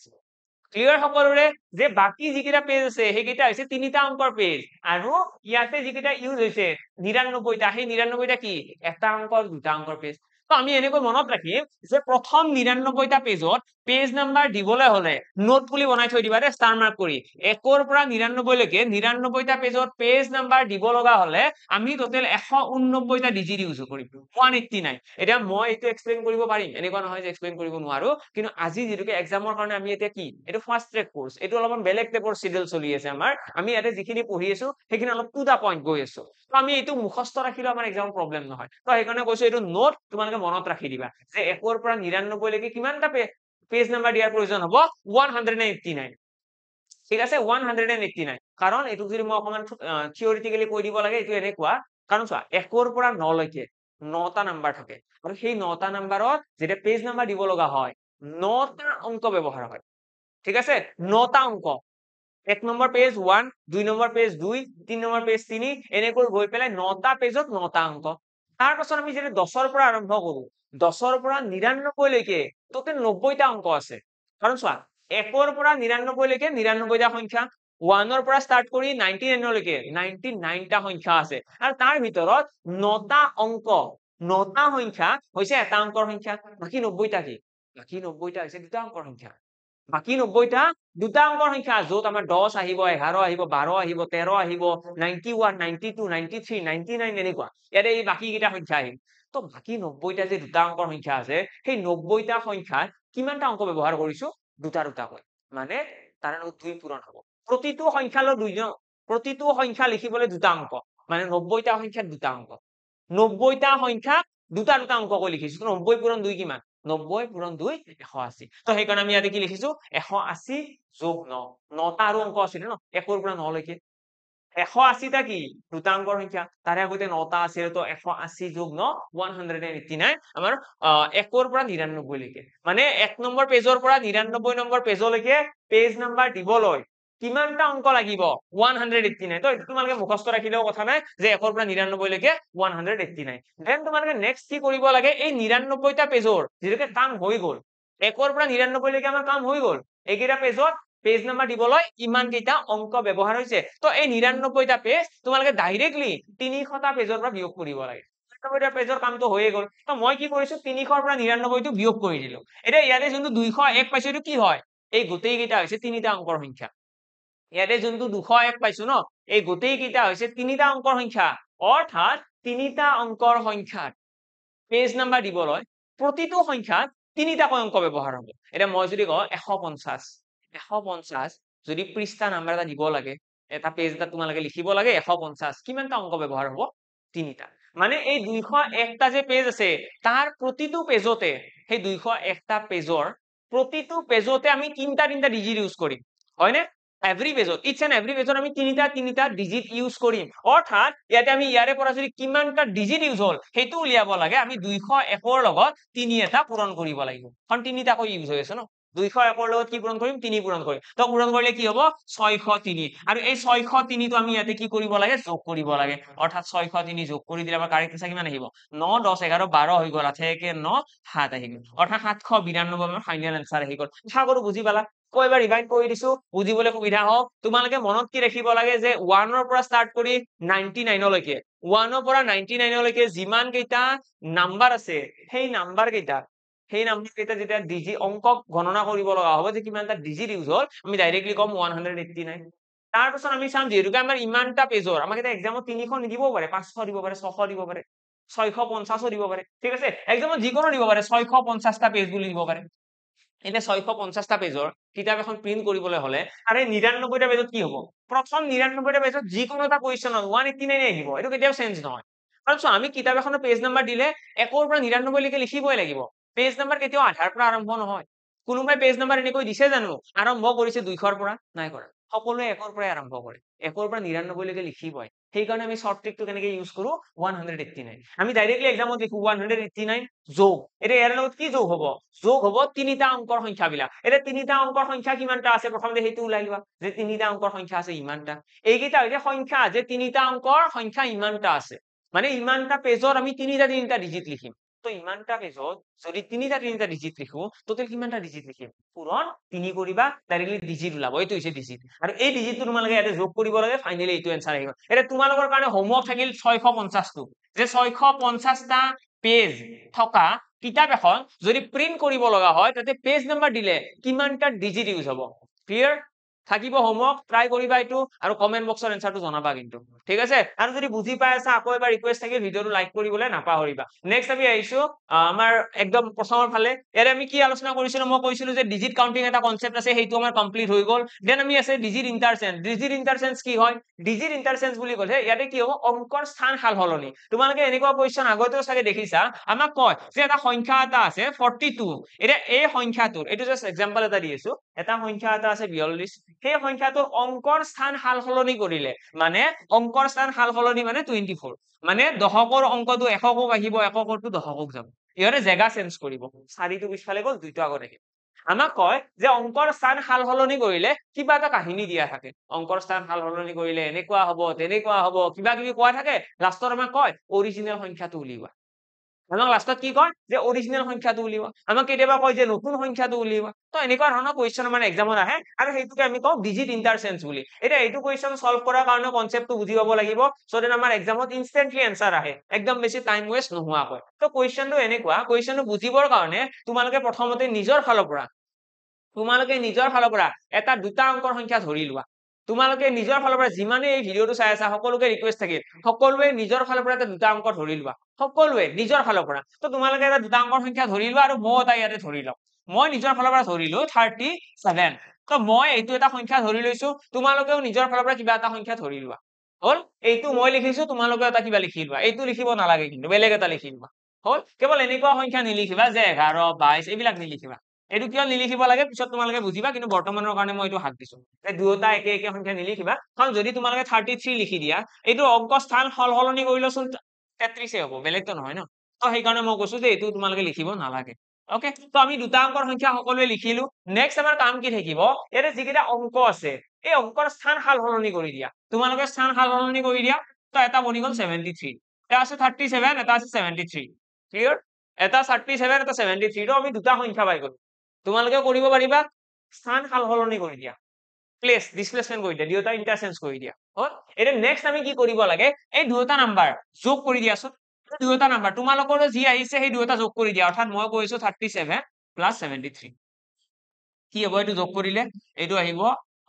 10 আহি গল দেন তোমাৰ 7 10 11 110 আহি গল ঠিক তেনেদৰে এবাৰ নেক্সট কি কৰিবা এটা যোগ কৰা হৈছে নে নাই যোগ কৰা হৈছে সকলোৰে নেক্সট তোমালোকে যিটো ইয়াৰে ডাঙৰ সংখ্যা আছে তোমালোকে এতে দুটা সংখ্যা এটা সংখ্যা ধৰি লৈছিলা এটা নতুন সংখ্যা পাইছা ইয়াৰে দুটা সংখ্যাৰে এটা ডাঙৰ সংখ্যা আছে কোনোবা এটা ডাঙৰৰ পৰা সৰুটো বিয়োগ কৰি দিয়া অৰ্থাৎ ডাঙৰ যিটো আছে মোৰ এতিয়া ইয়াতে ডাঙৰ আছে এইটো তোমালোকৰ এনেকুৱা হ'ব পাৰে যে এইটো সংখ্যা ডাঙৰ এই ক্ষেত্ৰত এইটোৰ পৰা এইটো বিয়োগ কৰিবা মই এইটো কোৱা নাই যে ইয়াৰে পৰাই বিয়োগ কৰিব লাগে জাষ্ট ডাঙৰৰ পৰা সৰুটো বিয়োগ কৰি দিয়া তো 73 মাইনাছ 37 বিয়োগ কৰিলে কি হ'ব 13 পৰা 7 গলে থাকি গ'ল ইয়াতে 6 তাৰপিছত আমাৰ ইয়াতে আছে 6 6 পৰা 3 গলে থাকিব 3 36 আহিব তো কি কৰিলো মই কি কৰিছো একবাৰ সংখ্যাৰ দুটা যোগ কৰিছো এবাৰ সংখ্যাৰ দুটা বিয়োগ কৰিছো হল এতিয়া নেক্সট তোমালোকে দেখিবা ইয়াতে তোমালোকৰ কিবা এটা আনসাৰ আহিছে মোৰ কিবা এটা আনসাৰ আহিছে আৰু সেই আনসাৰটো তোমালোকৰ লগত মোৰ মিলা নাই হয়তো হয় মোৰ আৰু তোমালোকৰ আনসাৰ একদমই মিলা নাই এটা নেক্সট আমি কি কৰিব লাগে এই যিটো সংখ্যা আছে এই সংখ্যাটো আমি দুটা সংখ্যা ভাঙিব লাগে দুটা সংখ্যা কেনেকুৱা দুটা সংখ্যা তোমালোকে এই যিটো যোগফল আছে এই যোগফলটো সদায় তোমালোকে 11ৰ গুণিতকত ভাঙিব লাগে যোগফলটো সদায় 11ৰ গুণিতক আৰু বিয়োগফল যিটো আছে 9ৰ গুণিতকত ভাঙিব লাগে পাৰিবানে ভাঙিব ট্ৰাই কৰাচোন এবাৰ তোমালোকৰ যিটো যোগফল আছে যিটো যোগ কৰি পেলাই আনসাৰ পালো সেইটো সদায় 11ৰ গুণিতক হ'ব 11ৰ গুণিতক কিমান নম্বৰ গুণিতক তোমালোকৰো কিবা এটা আহিব আৰু মোৰ ইয়াতে আহিছে 11ৰ কিমান নম্বৰ গুণিতক 10 নম্বৰ গুণিতক আৰু মোৰ এইটো কি আহিছে 9ৰ 4 নম্বৰ গুণিতক মই কি কৰিলো আকৌ এবাৰ ৰিপিট কৰিছো মই দুটা অংকৰ এটা সংখ্যা ধৰি লৈছিলো ভালদৰে শুনি যাবা দেই দুটা অংকৰ এটা সংখ্যা ধৰি লৈছিলো সেই সংখ্যাটোৰ অংকৰ স্থান হাল সলনি কৰিছো এইটো জায়গাৰ অংকটো ইয়াতে আনিছো এইটো জায়গাৰ অংকটো ইয়াতে আনিছো স্থান হাল সলনি হ'ল নেক্সট কি কৰিছো দুয়োটাক যোগ কৰিছো যোগ কৰি পেলাই কিবা এটা আনসাৰ পালো সেই আনসাৰটো মই কি লিখিছো 11 পূৰণ কিবা এটা লিখিছো মোৰ ইয়াতে 11 10 গুণ 110 মিলি গৈছে তোমালোকৰ হয়তো 11 পূৰণ 5 আহিব পাৰে তোমালোকৰ হয়তো 11 7 আহিব পাৰে তোমালোকৰো কিবা আহিছে মোৰ কিবা আহিছে তোমালোকৰো কিবা এটা আনসাৰ আহিছে ঠিক তেনেদৰে ইয়াতে মই কি কৰিছো বিয়োগ কৰিছো আৰু বিয়োগ কৰি দেখিছো এইটো 9ৰ গুণিতক এতিয়া 9ৰ লগত কি পূৰণ কৰিলো 9ৰ লগত পূৰণ কৰিলো 4 আৰু পূৰণ কৰাৰ লগে মোৰ মিলি গৈছে ওকে তোমালোকৰ হয়তো 9ৰ লগত 5 পূৰণ হ'ব পাৰে তোমালোকৰ 9ৰ লগত 6 পূৰণ হ'ব পাৰে যিকোনো হ'ব পাৰে সেইটো তোমালোকৰ ধৰি লোৱা সংখ্যাটোৰ ওপৰত ডিপেন্ড কৰিব কিন্তু কথাটো হ'ল কি আমাৰতো সবৰে মিলি যাব লাগিছিল ন আমাৰতো অলমোষ্ট গোটেইখিনি মিলি গৈছে মোৰ ইয়াতে 11 আহিছে মোৰ ইয়াতে 9 আহিছে কিন্তু ইয়াতে তোমালোকৰ বেলেগ আহিছে মোৰ বেলেগ আহিছে কিয় তাৰ কাৰণটো কি ইয়াতে এই কাৰণেই বেলেগ আহিছে এই সংখ্যা দুটা এই যোনটো 10 আছে এই যোনটো 4 আছে এইটো কাৰ ওপৰত ডিপেন্ড কৰে জানানে এই সংখ্যা দুটা ডিপেন্ড কৰিব এই সংখ্যাটোৰ ওপৰত বুজি পালা এই যোনটো 10 আছে এই যোনটো 4 আছে ইহত নিৰ্ভৰ কৰিব এই দুটা সংখ্যাৰ ওপৰত আইডিয়া আহিল অকনমান কেনেকে ডিপেন্ড কৰিব চোৱা মই ইয়াতে কি কৰিছিলো যোগ তো যোগ কৰিছো কাৰণে কি হৈছে অংক দুটাৰ যোগফলটো আহিছে অংক দুটা যোগ কৰিলে 10 আহিবনে চোৱা 7 যোগ 3 10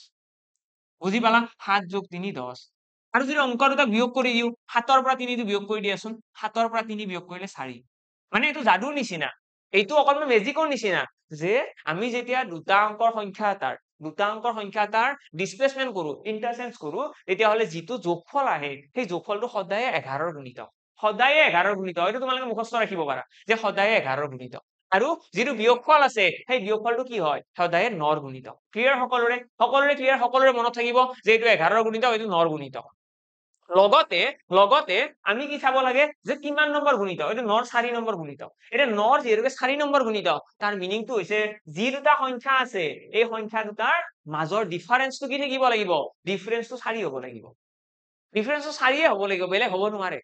আৰু যোগফল কি হ'ব লাগিব যোগফল 10 হ'ব লাগিব আৰু এনেকুৱা সংখ্যা মাত্ৰ তোমালোকে 7 আৰু 3 পাবা বেলেগ নাই এটা মই যদি কওঁ যে অংক দুটাৰ পাৰ্থক্য 4 থকা এক্সাম্পল দিয়কচোন তো অংক দুটাৰ পাৰ্থক্য 4 থকাৰ পাৰ্থক্য বহুত কিটা আছে যেনেকৈ মই আৰম্ভ কৰিছো 40 মই এটা আৰম্ভ কৰিলো 51 মই লিখিলো 62 মই লিখিলো 73 এতে দেখিবা 84 এতে দেখিবা 95 এতে তোমালোকে চোৱা ইয়াৰে মই যিমান কিটা সংখ্যা লিখিছো গোটেই কেইটাৰে ডিফাৰেন্স কিমান 4 ৰ পৰা 0 গলে 4 থাকিব 5 ৰ পৰা 1 বিয়োগ কৰিলে 4 থাকিব 6 ৰ পৰা 2 গলে 4 থাকিব 7 ৰ পৰা 3 গলে 4 থাকিব 8 ৰ পৰা 4 গলে 4 9 ৰ পৰা 5 গলে 4 গোটেই কেইটাৰে 4 কিন্তু যদি আমি যোগফলৰ কথা কওঁ যোগফল কিহৰ 10 হৈছে ইয়াৰে 6 যোগ 2 8 5 যোগ 1 7 8 যোগ 4 12 9 যোগ 5 14 মাত্ৰ 73 কি হয় 73 হৈছে 10 আমি এক্সামত এই যোগফলটো আৰু বিয়োগফলৰ কনসেপ্টটো ইউজ কৰিব লাগে ডাইৰেক্টলি আমাৰ এনসাৰ আহিব কেনেকৈ এনসাৰ আহিব আৰু এইটো কোৱেশ্চনৰ এনসাৰ উলিওৱাৰ কাৰণে বাৰু ইয়াতে আমাৰ কোৱেশ্চন আছে কোৱেশ্চনৰ ফালে আহিছো ডাইৰেক্টলি কোৱেশ্চনৰ থ্ৰু এটো বুজিবলৈ চেষ্টা কৰিম তো প্ৰথম কোৱেশ্চনটো আছে এইটো কোৱেশ্চন ইয়াতে আমাক কি কৈছে হাউ many নাম্বাৰস between 1 and 300 are divisible by 3 and 5 আমাক কৈছে 1 ৰ পৰা 1 ৰ ভিতৰত 1 ৰ পৰা 300 ৰ ভিতৰত 3 আৰু 5 ৰে হৰণ যোৱা সংখ্যা কি কি আছে 1 ৰ পৰা 5 ৰ ভিতৰত 3 আৰু 5ৰে হৰণ যোৱা সংখ্যা কোনকেইটা আছে এটা চোৱা 3 and 5 টুগেদাৰ আচ্ছা 3 আৰু 5 দুয়োটাৰে হৰণ যাব লাগিব যদি এটা সংখ্যা 3 আৰু 5 দুয়োটাৰে হৰণ যাব লগা হয় তেতিয়া হলে সেইটো মিনিমাম সংখ্যা কোনটো 3ৰে হৰণ যোৱা সংখ্যাটো মই কোৱা যিটো সংখ্যা 3ৰেও হৰণ যায় 5ৰেও যায় কিহেৰে যায় নো 3 আৰু 5 দুয়োটাৰে হৰণ যোৱা সংখ্যা কোনটো সেইটোৰ কাৰণে কি কৰিব লাগে লসাগু লৈ দিয়া এলচিএম তো এলচিএম কিমান আহিব 15 চোৱা তোমালোকে যদি গুণিতক লোৱা ন তেতিয়াও গম পাবা 3 1 গুণ 3 সেইটো 5ৰে হৰণ নাযায় 3 2 গুণ 6 সেইটোকো 5ৰে হৰণ নাযায় 3 3 গুণ 9 সেইটোকো 5ৰে নাযায় 3 4 গুণ 12 12কো 5ৰে নাযায় 3 5 গুণ 15 15 এটা এনেকুৱা সংখ্যা যিটো 5ৰেও হৰণ কৰিব পাৰি 3ৰেতো গৈয়ে আছে তো এই 15 সংখ্যাটোৰে কি হ'ব 3 আৰু 5 দুয়োটাৰে হৰণ যাব তো অৰ্থাৎ এই 15 টোৰে যিকেইটা সংখ্যা হৰণ যাব এটা 15 গুণিতক কোনবিলাক নো 15 গুণিতক 15 2 গুণ 30 15 3 গুণ 45 তো এনেকুৱা যিমান সংখ্যা আহিব সেই গোটেইবিলাক সংখ্যা কিহেৰে হৰণ যাব সেই গোটেইবিলাক সংখ্যাকে 3 আৰু 5ৰে হৰণ যাব প্ৰথমতে আমি কি কৰিব লাগে 3 আৰু 5 দুয়োটাৰে হৰণ যোৱা সংখ্যাটো উলিয়াব লাগে হল এনেকুৱা ধৰণৰ মই নাম্বাৰ কাউন্ট কৰিব দিব দেই কোৱেশ্চনত একদম কেয়াৰফুল থাকিবা এক্সামত দিব এনেকুৱা হাউ many নাম্বাৰস between 1 to 100 are divisible by 3 and 5 তো 3 আৰু 5 দুয়োটাৰে হৰণ যোৱাৰ কথা কৈছে তো তাৰ কাৰণে প্ৰথমতে 3 আৰু 5ৰ এলচিএম উলিয়াই লম লসাগু আহি গল 15 অৰ্থাৎ এতিয়া আমি চাব লাগে যে 15ৰে হৰণ যোৱা সংখ্যা যিমান কেইটা আছে সেই গোটেই কেইটা সংখ্যাই কি হ'ব 3 আৰু 5 দুয়োটাৰে হৰণ যাব এতিয়া 1ৰ পৰা আৰম্ভ কৰি 300 লৈকে 15ৰে হৰণ যোৱা সংখ্যা কোনি আছে তো ইয়াতে দুটা টাইপৰ কোৱেশ্চন থাকে এটা হল বিটুইন এটা কৈছে 1ৰ পৰা 300 ভিতৰত বুলি ক'লে কি হ'ব ন ভিতৰত বুলি ক'লে না 1ক ধৰিছে না 300ক ধৰিছে ভিতৰত বুলি ক'লে এইটো মিন হয় নে নাই yes একদম কাৰেক্ট তো আমাক যেতিয়া ক'ব ন ভিতৰত বুলি যে 1ৰ পৰা 300ৰ ভিতৰত মই যেতিয়া কওঁ যে তুমি কেতিয়াও 1ৰ পৰা 10ৰ বাহিৰত যাব নোৱাৰা 1ৰ পৰা 10ৰ ভিতৰত থাকিব লাগিব তাৰ মিনিং কি তাৰ মিনিং হৈছে তুমি 2ত থাকিব পাৰিবা 3ত থাকিব পাৰিবা 4ত থাকিব পাৰিবা 9ত থাকিব পাৰিবা 10ত থাকিব নোৱাৰা 1ৰ পৰা 10ৰ ভিতৰত যদি কোনোবাই কয় যে তুমি ৰুমৰ ভিতৰত থাকিব পাৰিব তাৰ মিনিং কি ৰুমৰ ভিতৰতে থাকিব লাগিব তুমি বাহিৰত ওলাবই নোৱাৰা কথাটো এইটো তো ইয়াতেও তেনেকুৱা ইয়াতে কৈছে 1ৰ পৰা 300ৰ ভিতৰত ইন বিটুইন বুলি কৈছে ন বিটুইন 1 to 300 তো এনেকুৱা ধৰণৰ কোৱেশ্চনত যদি ভিতৰত বুলি ক'ব কিবা এটা দুটা বস্তুৰ মাজত বা ভিতৰত তো ভিতৰত বুলি ক'লে আমি সদায় কি কৰিব লাগে যিটো আপাৰ লিমিট থাকে যিটো ডাঙৰ সংখ্যা থাকে ডাঙৰটোৰ পৰা এক এটা বিয়োগ কৰিব লাগে যেতিয়াই তোমালোকক ক'ব ভিতৰত ইন বিটুইন তোমালোকে ইয়াতে নোট বুলি লিখি ৰাখা যদি এনেকুৱা ধৰণৰ কোৱেশ্চন আহে তেতিয়া কি কৰিবা বিটুইন বুলি যদি কয় তেতিয়াহলে ডাঙৰৰ পৰা এক এটা বিয়োগ কৰিব লাগে ডাঙৰৰ পৰা এক এটা বিয়োগ কৰিম অৰ্থাৎ আমি কি কম 1ৰ পৰা 299 থাকিব মনত যে 1ৰ পৰা 299 তাৰ পাছত নেক্সট যদি আমাক যদি ইন বিটুইন বুলি নকয় বেলা আমি যদি ফ্ৰম বুলি কয় যে ফ্ৰম 1 to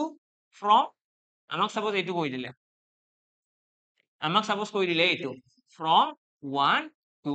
300 এতিয়া এইটো হলে কি হ'ব এইটো হলে তোমালোকৰ যিটো লোৱাৰ লিমিট আছে 1 এইটোক তোমালোকে এক এটা বিয়োগ কৰিবা 1ৰ পৰা এক এটা বিয়োগ কৰিলে যিটো সৰু সংখ্যা আছে সৰু সংখ্যাটোৰ পৰা 1 এটা মাইনাস কৰি দিবা মানে 0 হৈ যাব অৰ্থাৎ 0ৰ পৰা 300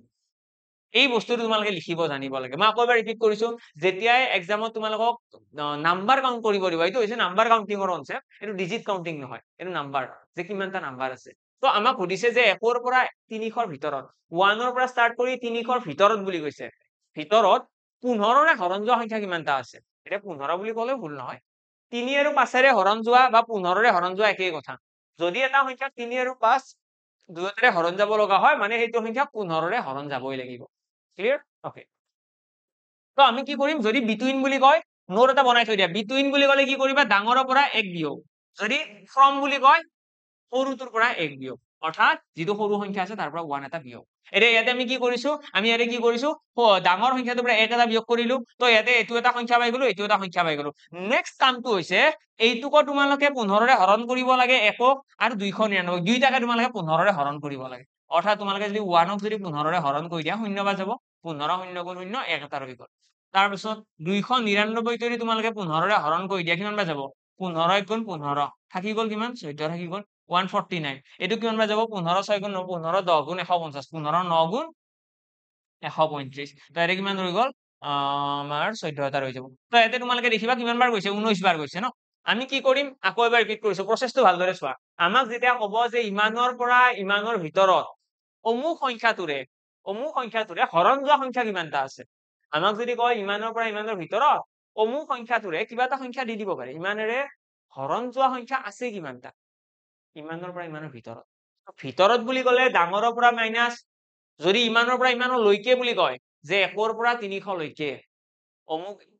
15ৰে হৰণ যোৱা সংখ্যা কিমানটা আছে লৈকে বুলি কলে সৰুটোৰ পৰা এটা বিয়োগ নেক্সট স্টেপটো সেকেন্ড স্টেপটো ইয়াতে যি দুটা নতুন সংখ্যা পালো এই নতুন সংখ্যা দুটাক আমি কি কৰিম যিটো সংখ্যাৰে হৰণ যোৱাৰ কথা কৈছে ইয়াতে আমাক কৈছে 3 আৰু 5 দুয়োটাৰে হৰণ যাব লাগিব ইহত দুয়োটাৰে হৰণ যোৱা মানে 15ৰে হৰণ যোৱা একেই কথা ইহত দুয়োটাৰে হৰণ যোৱা মানে 15ৰে হৰণ যোৱা একেই কথা তো আমি 15ৰে কি কৰিছো সিম্পলি ইহত দুয়োটা হৰণ কৰিছো হৰণ কৰি পেলাই আমি ভাগফল কিমান পালো কোৱেশ্চনটো চোৱা ভাগফল আমি ভাগফল লৈছো ইয়াতে 19 ইয়াতে পালো 0 তোমালোকে ডাঙৰৰ পৰা সৰুটো বিয়োগ কৰি দিয়া দ্যাটছ ইট হৈ গল आंसर তো 19ৰ পৰা 0টো বিয়োগ কৰিলে কি হ'ব 19 - 0 19 তো এইটোৱে হৈ গল আমাৰ आंसर তো আমি যদি কও যে 1ৰ পৰা 300ৰ ভিতৰত 1ৰ পৰা 300ৰ ভিতৰত 15ৰে অৰ্থাৎ 3 আৰু 5ৰে হৰণ যোৱা সংখ্যা কিমানটা আছে 19টা আছে ওকে এটা আৰু এটা एग्जांपल লৈ লৈছো एग्जांपल সাপোজ তোমালোকক দি দিলে 200ৰ পৰা एग्जांपल তোমালোকক দি দিলে 200ৰ পৰা 700 200ৰ পৰা 700 from 200 এইটো from দি দিলে from 200 to 700 ঠিক আছে 20ৰে হৰণ যোৱা সংখ্যা কিমানটা আছে 20ৰে হৰণ divisible by 200 divisible আমাক এইটো কোৱেশ্চন দি দিলে যে তোমালোকে এতিয়া উলিয়াব লাগে যে 200ৰ পৰা 700 লৈকে 20ৰে হৰণ যোৱা সংখ্যা কিমানটা আছে আৰু সেকেন্ড কোৱেশ্চন এইটো হৈছে 1 নম্বৰ 2 নম্বৰ কোৱেশ্চনটো হৈছে between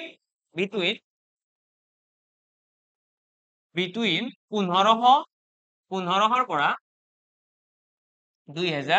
2010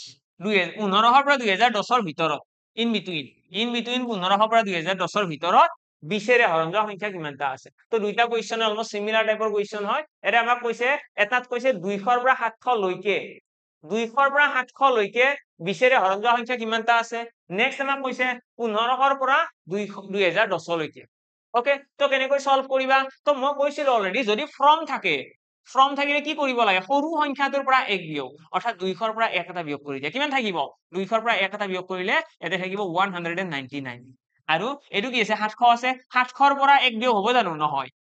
যদি ফ্ৰম বুলি কয় সৰু সংখ্যাটোৰ পৰা বিয়োগ হয় অৰ্থাৎ 199 পৰা 700 আৰু যদি আমাক বিটুইন থাকিলে কি লিখিম এটো 1500 টো ফিক্স থাকিব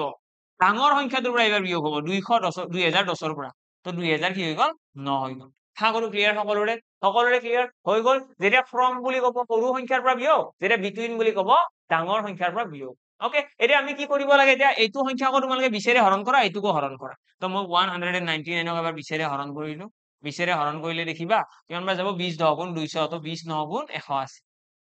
তো 9 বাৰ গুচি গল তাৰ পিছত কি কৰিম 700 700 যদি 20ৰে হৰণ কৰো 20ৰে গল 20 3 গুণ 60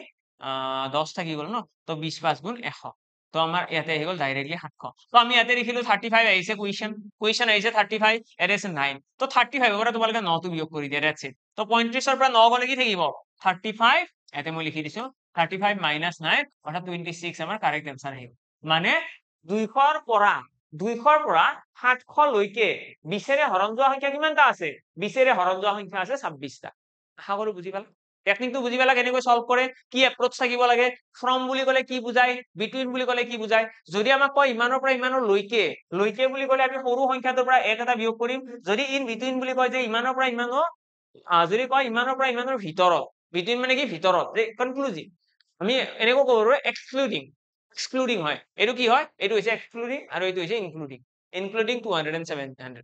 ফ্ৰম বুলি কলে দুটা ইনক্লুড কৰিব লাগে আৰু বিটুইন বুলি কলে এই দুটা আমি ইনক্লুড কৰিব নোৱাৰো ওকে ডান এইখিনি হৈছে আমাৰ নাম্বাৰ কাউন্টিংৰ কনসেপ্ট এটা ইয়াৰে পাছৰ আমাৰ যদি চাও নেক্সট কোৱেশ্চন আমাৰ কি আহিব এইটো কোৱেশ্চন এডুকেশ্যন কি কৈছে এ number when divided by 5 leaves a remainder 3 যেতিয়া এটা সংখ্যা এটা 5ৰে হৰণ কৰা হয় কি ভাগশেষ ৰৈ যায় 3 ভাগশেষ ৰৈ যায় এটা সংখ্যা এটা যেতিয়া 5ৰে হৰণ কৰা হয় 3 ভাগশেষ ৰৈ যায় নেক্সট আমাক কৈছে what is the remainder when the square of the same number is divided by 5 আমাক কৈছে চোৱা এটা সংখ্যাক যেতিয়া 5ৰে হৰণ কৰা হয় এটা সংখ্যাক যেতিয়া 5ৰে হৰণ কৰা হয় ভাগশেষ কিমান 3 তো ৰিমাইন্ডাৰ কিমান 3 আমাক কৈছে সেই সংখ্যাটোৰ স্কয়াৰেৰে হৰণ কৰিলে কি হ'ব তো ভাগশেষ 3 বুলি কৈছে না আমাক এটা সংখ্যা দি দিছিলে এটো যেতিয়া 5ৰে হৰণ কৰিম আমাৰ ইয়াতে ৰিমাইন্ডাৰ আহিব 3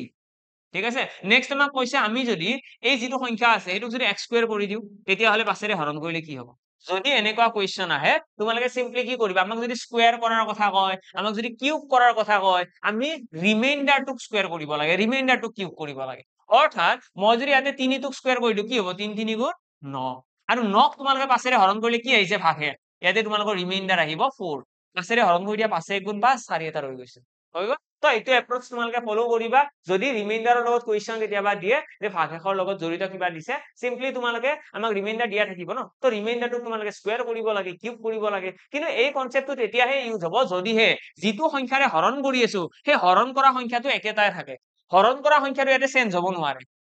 ঠিক আছে থাকিব মনত যে হৰণ কৰা সংখ্যাটো ইয়াতে চেঞ্জ হ'ব কেতিয়াও নোৱাৰে ওকে ডান হৰণ কৰা সংখ্যাটো সেম থাকিব লাগিব এটা কৈছে ন সেম নাম্বাৰ ইজ ডিভাইডেড 5 বুলি কৈছে এইটো সংখ্যা কেতিয়াও চেঞ্জ হ'ব নোৱাৰে যদি এইটো চেঞ্জ হৈ যায় এই কনসেপ্টটো ব্যৱহাৰ নহব এই কনসেপ্টটো কেতিয়া ব্যৱহাৰ হ'ব যদিহে আমাৰ হৰণ কৰা সংখ্যাটো ফিক্স থাকে লগতে যিটো পাৱাৰ ওপৰত সংখ্যা আছে আমাক যে সংখ্যাটো স্কয়াৰ কৰিব কৈছে আমাক কিউব কৰিব দিছে সেইটোক আমি যিকোনো কৰিব পাৰো যদিহে আমাৰ তলৰ হৰণ কৰা সংখ্যাটো সেম থাকে এটা এইটোৰ হলনি এক্সামত আৰু এটা কোৱেশ্চন এক্সামত আহে সেইটো কোৱেশ্চনো দেখাই দিছো এক্সামত আমাক কয় এক্সামত আমাক ক'ব যে এটা সংখ্যা এটা ঠিক আছে এটা সংখ্যা এটা আছে সেই সংখ্যাটো যেতিয়া 165 এৰে হৰণ কৰা হৈছিলে 165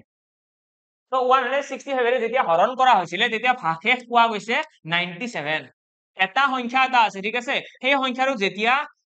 165 ৰে হৰণ কৰা হৈছে তেতিয়া ভাগশেষ কিমান এইটো হৈছে ৰিমাইন্ডাৰ কোৱেশ্চনত ল্যাঙ্গুৱেজ থাকিব মই এটা জাস্ট তোমালোকক মডেলটো বুজাই দিছো কোৱেশ্চনটো কি ক'ব বিচাৰে কোৱেশ্চনত আমাক ক'ব এটা সংখ্যা এটা আছে সেই সংখ্যাটো যেতিয়া 165 এৰে ডিভাইড কৰা হ'ব এটা সংখ্যা এটা আছে যিটো যেতিয়া 165 এৰে ডিভাইড কৰিম তেতিয়া আমাৰ ভাগশেষ আহিব 97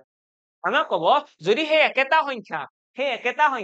যদি 15 ৰে হৰণ কৰা হয় যদি সেই একেটা সংখ্যা অৰ্থাৎ x ক যদি 15 ৰে হৰণ কৰা হয় তেতিয়া হলে ৰিমাইন্ডাৰ কি আহিব ভাগশেষ কিমান আহিব কোৱেশ্চন সলভ কৰিব দিব কোৱেশ্চন বুজিবলৈ চেষ্টা কৰা আমাক ক'ব যে কিবা এটা সংখ্যা এটা আছে কি আছে আমাক নকয় কিবা এটা সংখ্যা আছে সেই সংখ্যাটো যেতিয়া 165 এৰে ডিভাইড কৰা হৈছে এটা সংখ্যা এটা আছে তাক কিবা এটা সংখ্যাৰে হৰণ কৰা হৈছে এৰে আমাক মই এক্সাম্পল দিছো 165 তো 165 এৰে যেতিয়া হৰণ কৰা হৈছে তেতিয়া ভাগশেষ কিমান আহিছে 97 আমাক ক'ব যদিহে আমি সেই একেটা সংখ্যা অৰ্থাৎ x যেটো মই এটা ধৰি লৈছো এক্সামত x বুলি নিদিয়ে যদি আমাক যদি সেই একেটা সংখ্যাকে 15 ৰে হৰণ কৰা হয় তেতিয়া ভাগশেষ কি আহিব যদি এনেকুৱা ধৰণৰ কোৱেশ্চন এক্সামত আহে যে সেই একেটা সংখ্যাকে বেলেগেৰে হৰণ কৰিব দিছে প্ৰথমতে কিবা এটা সংখ্যাৰে হৰণ কৰিছিলে ভাগশেষ আহিছিলে কিবা এটা আমাক এবাৰ কৈছে সেই একেটা সংখ্যাকে 15 ৰে হৰণ কৰা এটা এইটোৰ এনসাৰ দুটা আহিব পাৰে আইদাৰ আমাৰ একদম কাৰেক্ট আনসাৰ আহিব অপশন এ কাৰেক্ট আনসাৰটো আহিব ইয়াতে আমাৰ আনসাৰ এটা দিয়া থাকিব নহলে অপশন বি ইয়াতে আহিব পাৰে সি এন্ড ডি মানে ক্যান নট বি ডিটাৰমাইন উলিয়াব নোৱাৰো ম্যাক্সিমাম স্টুডেন্টে ভাবে এনেকুৱা কোৱেশ্চন এক্সামত আহিলে আমি কৰিব পাৰিমে কিন্তু নহয় কেতিয়াবা এনেকুৱা সিচুৱেশন আহিব কৰিব নোৱাৰো মই এক্সাম্পল দি আছো যদি আমাক এইটো কোৱেশ্চনত দিলেহেঁতেন যদিহে সেই একেটা সংখ্যাকে আমি যদি 20 ৰে হৰণ কৰো তেতিয়াহলে ভাগশেষ কি আহিব মই এটা দুটা কোৱেশ্চন কৰি দিলো আকৌ এবাৰ পঢ়ি দিছো প্ৰথমতে কৈছে আমাক এটা সংখ্যা যেতিয়া 165 ৰে হৰণ কৰা হল ভাগশেষ 97 ৰিমাইন্ডাৰ কি 97 if a number is divided by 165 then the remainder will be 97 if the same number is divided by 15 then what will be the remainder এইটো next question রয়েছে if the same number যদি সেই একেটা সংখ্যা 20 ৰে হৰণ কৰা হয় if the same number is divided by 20 যদি 20 ৰে হৰণ কৰা হয় তেতিয়া কি হ'ব 15 ৰে হৰণ কৰিলে কি আহিব এইটো এটা কোৱেশ্চন 20 ৰে হৰণ কৰিলে কি আহিব তো এটা আমাৰ দুটা আনসাৰ আহিব যদি 15 ৰে হৰণ কৰা হয় তেতিয়া হলে ভাগশেষটো উলিয়াবৰ কাৰণে আমি কি কৰিম 97 টো যেটো 97 আছে তাক আমি ডাইৰেক্টলি 15 ৰে হৰণ কৰি দিম তোমালোকে বেলেগ মাথা মাৰিব লগা নাই যেটো ভাগশেষ আছিলে সেই ভাগশেষটো 15 ৰে হৰণ কৰি দিয়া আৰু 15 ৰে হৰণ কৰিলে দেখিবা এইটো 15 6 গুণ কিমান 15 6 গুণ 90 তো 7 এটা ৰৈ যাব অৰ্থাৎ ৰিমাইন্ডাৰ কিমান ৰিমাইন্ডাৰ আহিব 7 তো আমি গম পাই গলো 7 আমাৰ কারেক্ট আনসার আহিব তো অপশনত যদি 7 থাকিলেতেন আমি এইটো অপশন এ কারেক্ট বুলি গলো হেতেন ঠিক আছে তো আমি কি কৰিছো যেটো ৰিমাইন্ডাৰ আছে এটো ডাইৰেক্টলি 15 ৰে হৰণ কৰিছো কিন্তু যদি আমাক কয় যে 20 ৰে হৰণ কৰিলে কি হ'ব এই ক্ষেত্ৰত আমি আনসাৰটো এনেকৈ দিব নোৱাৰো যে 97 হৰণ 20 20 ৰে 20 4 গুণ 80 তো 17 এটা ৰৈ গৈছে তো এইটো হৈছে আমাৰ ৰিমাইন্ডাৰ এইটো তোমালোকে আনসাৰ বুলি ক'ব একদমই নোৱাৰা বুজি পালা আমি 20 ৰে হৰণ কৰিব এটা কিয় নোৱাৰো আমি 15 ৰে হৰণ কৰিব পাৰিছো 20 ৰে কিয় পাৰা নাই কিবা তো প্ৰবলেম হৈ আছে ন কি প্ৰবলেম হৈ আছে তো সেইটো বুজিবৰ কাৰণে তোমালোকে চাব লাগিব ইয়াতে দেখিবা 15 ৰে আমি এই কাৰণে হৰণ কৰিব পাৰিছো ভালদৰে শুনি পাইলে 15 ৰে আমি 100 হৰণ কৰিছো ন x মানে আমি ৰিমাইন্ডাৰটো হৰণ কৰিছো ৰিমাইন্ডাৰ 15 ৰে আমি ৰিমাইন্ডাৰটোক এই কাৰণে হৰণ কৰিব পাৰিছো তাৰ ৰিজন 15 ৰে 165 হৰণ যায় এই 15 সংখ্যাটোৰে 165 হৰণ যাব মানে আগতে আমি যেটো সংখ্যাৰে হৰণ কৰি আছিলো আমাক কৈছিল ন if a number is divided by 165 we get 97 as remainder. Then what will be the remainder if the same number is divided by 15? এটো কোৱেশ্চন আছিলে যেতিয়া 15 ৰে হৰণ কৰা কথা কৈছিলে তেতিয়া আমি 15 ৰে 165 হৰণ কৰিব পাৰো ন 15 টো হৈছে ইয়াৰ এটা ফেক্টৰ 15 টো ইয়াৰ এটা উৎপাদক তো আমি 15 পূৰণ ইয়াতে 11 লিখিব পাৰো 15 11 গুণ কি 165 হয়নে 15 ৰে এইটো হৰণ কৰিব পাৰি আৰু সেই কাৰণেহে আমি ৰিমাইন্ডাৰ হৰণ কৰিছিলো যদি 15 ৰে হৰণ কৰিব নোৱাৰিলো হেতেন তেতিয়াহলে আমি এইটোকো হৰণ কৰিব নোৱাৰো যেনেকৈ তোমালোকে 20 ৰে এই 20 সংখ্যাটোৰে 165 হৰণ কৰিব পাৰিবা জানো তোমালোকে কোৱা 20 ৰে 165 হৰণ কৰিব পাৰি জানো একদম নোৱাৰি যেহেতুকে 20 ৰে হৰণ কৰিব নোৱাৰি 165 আমি কম এইটোৰ এনসাৰ সি এন্ড ডি কোনটোৰ 20 ৰ ক্ষেত্ৰত যদি এই কোৱেশ্চনটো এনেকৈ দিলেহেঁতেন যে if a number is divided by 165 then we get 97 as remainder what will be the new remainder if the same number is divided by 20 আমাক যদি ক'লে হয় যে 20 ৰে হৰণ কৰিব লাগে আৰু ভাগশেষ কি আহিব আমি কম সি এন্ড ডি উলিয়াব নোৱাৰি কিয় উলিয়াব নোৱাৰি তাৰ ৰিজনটো হৈছে 20 ৰে 165 হৰণ নাযায় এই 20 সংখ্যাটোৰে এই 165 হৰণ নাযায় বুজি পালা এই স্টেপটো মনত ৰাখিবা ম্যাক্সিমাম স্টুডেন্টে কি কৰে 20 ৰে এনেকৈ হৰণ কৰিব 17 আনসাৰ বুলি কৈ থৈ গুচি আহে 17 আনসাৰ একদমে নহয় তো বি কেয়াৰফুল এক্সামত তোমালোকে এই সিএনডি টো মাৰিব লগা হ'ব পাৰে মানে এইটো কোৱেশ্চনৰ দুটা আনসাৰ মাত্ৰ সম্ভাৱনীয় এটা হৈছে একদম কাৰেক্ট আনসাৰ অপচনত থাকিব নহলে সিএনডি আহিব ঠিক আছে তোমালোকে 17 ইয়াতে আনসাৰ বুলি ক'ব নোৱাৰিবা 20 ৰে হৰণ কৰিলে থাকিব মনত ওকে ডান তো এটা নেক্সট আহিছো আমাৰ এইটো কোৱেশ্চন হৈ গল লিভস ৰিমাইন্ডাৰৰ লগত জড়িত কোৱেশ্চন ওকে নেক্সট আছে আমাৰ এইটো হিচাপে ডিভিজিবিলিটি ৰুলৰ লগত জড়িত কোৱেশ্চন আচ্ছা এইটো খুব ইম্পৰ্টেন্ট পইণ্ট এটা হৈ আছিল আৰু এইটো হৈছে আমাৰ লাষ্ট টাইপ অফ কোৱেশ্চন হ'ব আজি তাৰপিছত আমাৰ নতুন চেপ্টাৰ ষ্টাৰ্ট হৈ যাব তো মই এটা একদম ষ্টাৰ্টিংতে ইয়াতে লিখাইছিলো যে আমাৰ যদি চাও ডিভিজিবিলিটি ৰুলৰ লগত জড়িত কোৱেশ্চন আহিব এইটো হৈছে ডিজিট ইন্টাৰচেঞ্জ আমাৰ খতম ডিজিট ইন্টাৰচেঞ্জৰ লগত আমি নাম্বাৰ কাউন্টিংও শিকিলো নাম্বাৰ কাউন্টিং কি হয় লগতে আমি শিকিছো হৰণ কৰাৰ কথাও শিকিলো অকনমান এটা ডিভিজিবিলিটি ৰুলৰ কি হয় আমাৰ এক্সামৰ এটা নহয় এটা নাম্বাৰ দিয়া থাকিব ঠিক আছে এটা নাম্বাৰ দি দিব তাতে কিবা এটা ষ্টাৰ মাৰ্ক দি দিব কিবা এটা ষ্টাৰ মাৰ্ক দি দিব যেনেকৈ ইয়াতে এটা কিবা এটা ষ্টাৰ মাৰ্ক দিয়া আছে ন ইয়াতে তোমালোকে দেখিবা এটা কিবা এটা ষ্টাৰ মাৰ্ক দিয়া আছে আৰু আমাক ক'বা এই ষ্টাৰ মাৰ্কৰ জেগাত কি হ'ব এক্সাম ওৰিয়েন্টেড বুলি ক'লে একদম খুব ইম্পৰ্টেন্ট মই আগতেও কৈছিলো আজিও কওঁ আকৌ এক্সামৰ কাৰণে খুব ইম্পৰ্টেন্ট হৈছে 3 9 আৰু 11 এই তিনিওটাৰ হৰণৰ নিয়ম কেইটা মনত ৰাখিবা 3 9 আৰু 11 হৰণৰ নিয়ম কেইটা সকলোৱে মনত ৰাখিবা যে কেনেকৈ 3 9 আৰু 11 হৰণৰ নিয়মে কাম কৰে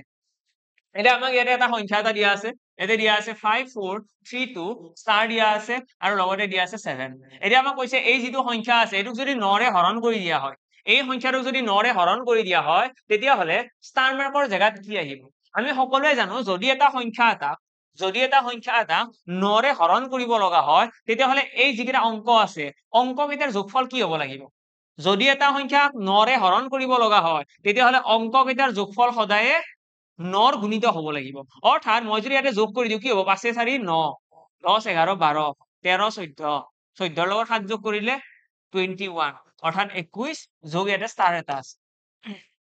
এটা চোৱা মই 21 চোৱা এতিয়া মই অংককেইটা যেতিয়া যোগ কৰিলো ইয়াতে অংককেইটা যোগ কৰি দেখিলো 21 হৈছে আমি যদি এই ওপৰৰ যিটো সংখ্যা আছে ন এই সংখ্যাটো যদি 9 ৰে হৰণ যাব লগা হয় ন ইহতৰ যোগফলটো সদায়ে 9 ৰ গুণিত হ'ব লাগিব এটা তোমালোকে ভাবি পেলাই কোৱা যে 21 ৰ লগত মই এনেকুৱা কি যোগ কৰো যাতে এইটো 9 ৰ গুণিত হৈ যায় 9 ৰ গুণিতক বনাব লাগিব এটা 9 ৰ গুণিতক কোন গুণ আছে তো 9 ৰ গুণিতক বুলি ক'লে 9 9 1 গুণ 9 9 2 গুণ 18 9 3 গুণ 27 9 4 গুণ 36 9 5 গুণ 45 এনেকুৱা গুণিতক বিলাক আছে ন 18 আহিব ইয়াতে ঠিক আছে 9 2 গুণ 18 9 3 গুণ 27 তো ইয়াতে তোমালোকৰ 9 ৰ যিকেইটা গুণিতক আছে আমি সেই গুণিতক বনাব লাগিব ন ইয়াতে এটা 21 ৰ লগত কি যোগ কৰিলে ইয়াৰে গুণিতক বনিব তো আমি ডাইৰেক্টলি গম পাই গলো যে 21 ৰ লগত যদি 6 এটা যোগ কৰি দিয়া হয় কি হৈ যাব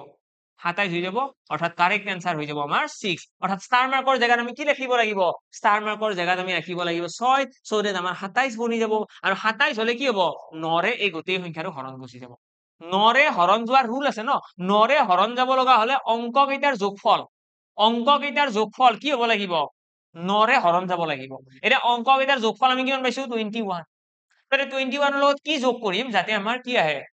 এটা এনেকুৱা সংখ্যা আহে যিটো 9 ৰে হৰণ যায় তো এখানে আমাৰ 27 কারেক্ট आंसर আহি গল লগতে মই তোমালোকক এতিয়াই কৈ থৈ দিছো তোমালোকে 3 ৰ ডিভিজিবিলিটি ৰুল আৰু 11 ৰ হৰণৰ নিয়ম এই দুটা ভালদৰে চাই থৈ দিবা এক্সামৰ এই দুটা ইম্পৰ্টেন্ট হয় ঠিক আছে মই জনাই থৈ দিলো দুইটা ইম্পৰ্টেন্ট দুইটা চাই থৈ দিবা এটা আমি ইয়াতে প্ৰেক্টিস কৰিলো বাকি দুটা তোমালোকে যদি কত বিচাৰি নোপোৱা মোক কমেন্ট কৰিবা মই নিশ্চয় নেক্সট ক্লাছৰ হক বা শৰ্টস এটা বনাই পেলাই আপলোড কৰি দিম শৰ্টস এটা দি দিম এতিয়া আৰু আলোচনা কৰিলে বহুত দীঘলীয়া হ'ব ওকে যেটোকে আমাৰ 8 দিনৰ ভিতৰত কমপ্লিট কৰিব লাগিব ন কিবা এটা টাৰ্গেট এটা আছে তো সেইকাৰণে বেছি শ্ল' যাব নোৱাৰো বেছি স্পীডতো মই যোৱা নাই তো দুইটা বস্তু মেইনটেইন কৰি চলি আছো যদি তোমালোকৰ ডাউটছ আছে 3 আৰু 11 লাগে কমেন্ট বক্সত জনাবা দেন মই নিশ্চয় এৰে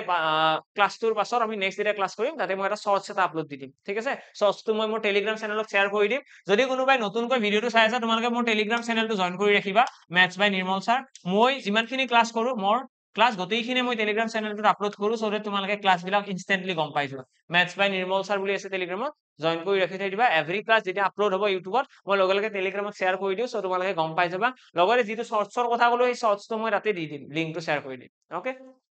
ডান নেক্সট আমাৰ কি আছে এইটো আছে ডিজিট ইন্টাৰচেঞ্জৰ কোৱেশ্চন এৰে কি কৈছে চোৱা the difference between two digit number মই ডিজিট ইন্টাৰচেঞ্জৰ কথা পাতি আছিলো কমপ্লিট হোৱা নাছিলে এতিয়া এইটো কমপ্লিট হৈ যাব তো আমাক কৈছে the difference between two digit number and the number obtained by interchanging the two digit আমাক কৈছে the difference between two digit number এটা দুটা অংকৰ সংখ্যা আৰু অংকৰ স্থান সাল সলনি কৰিলে পোৱা নতুন সংখ্যাটোৰ ডিফাৰেন্স আমাক ডিফাৰেন্সটো দিয়া আছে 9 okay difference to 9 দিয়া আছে এটো বাৰু 9 এ হয় in general the sum of the digit of the number is 15 আমাক কৈছে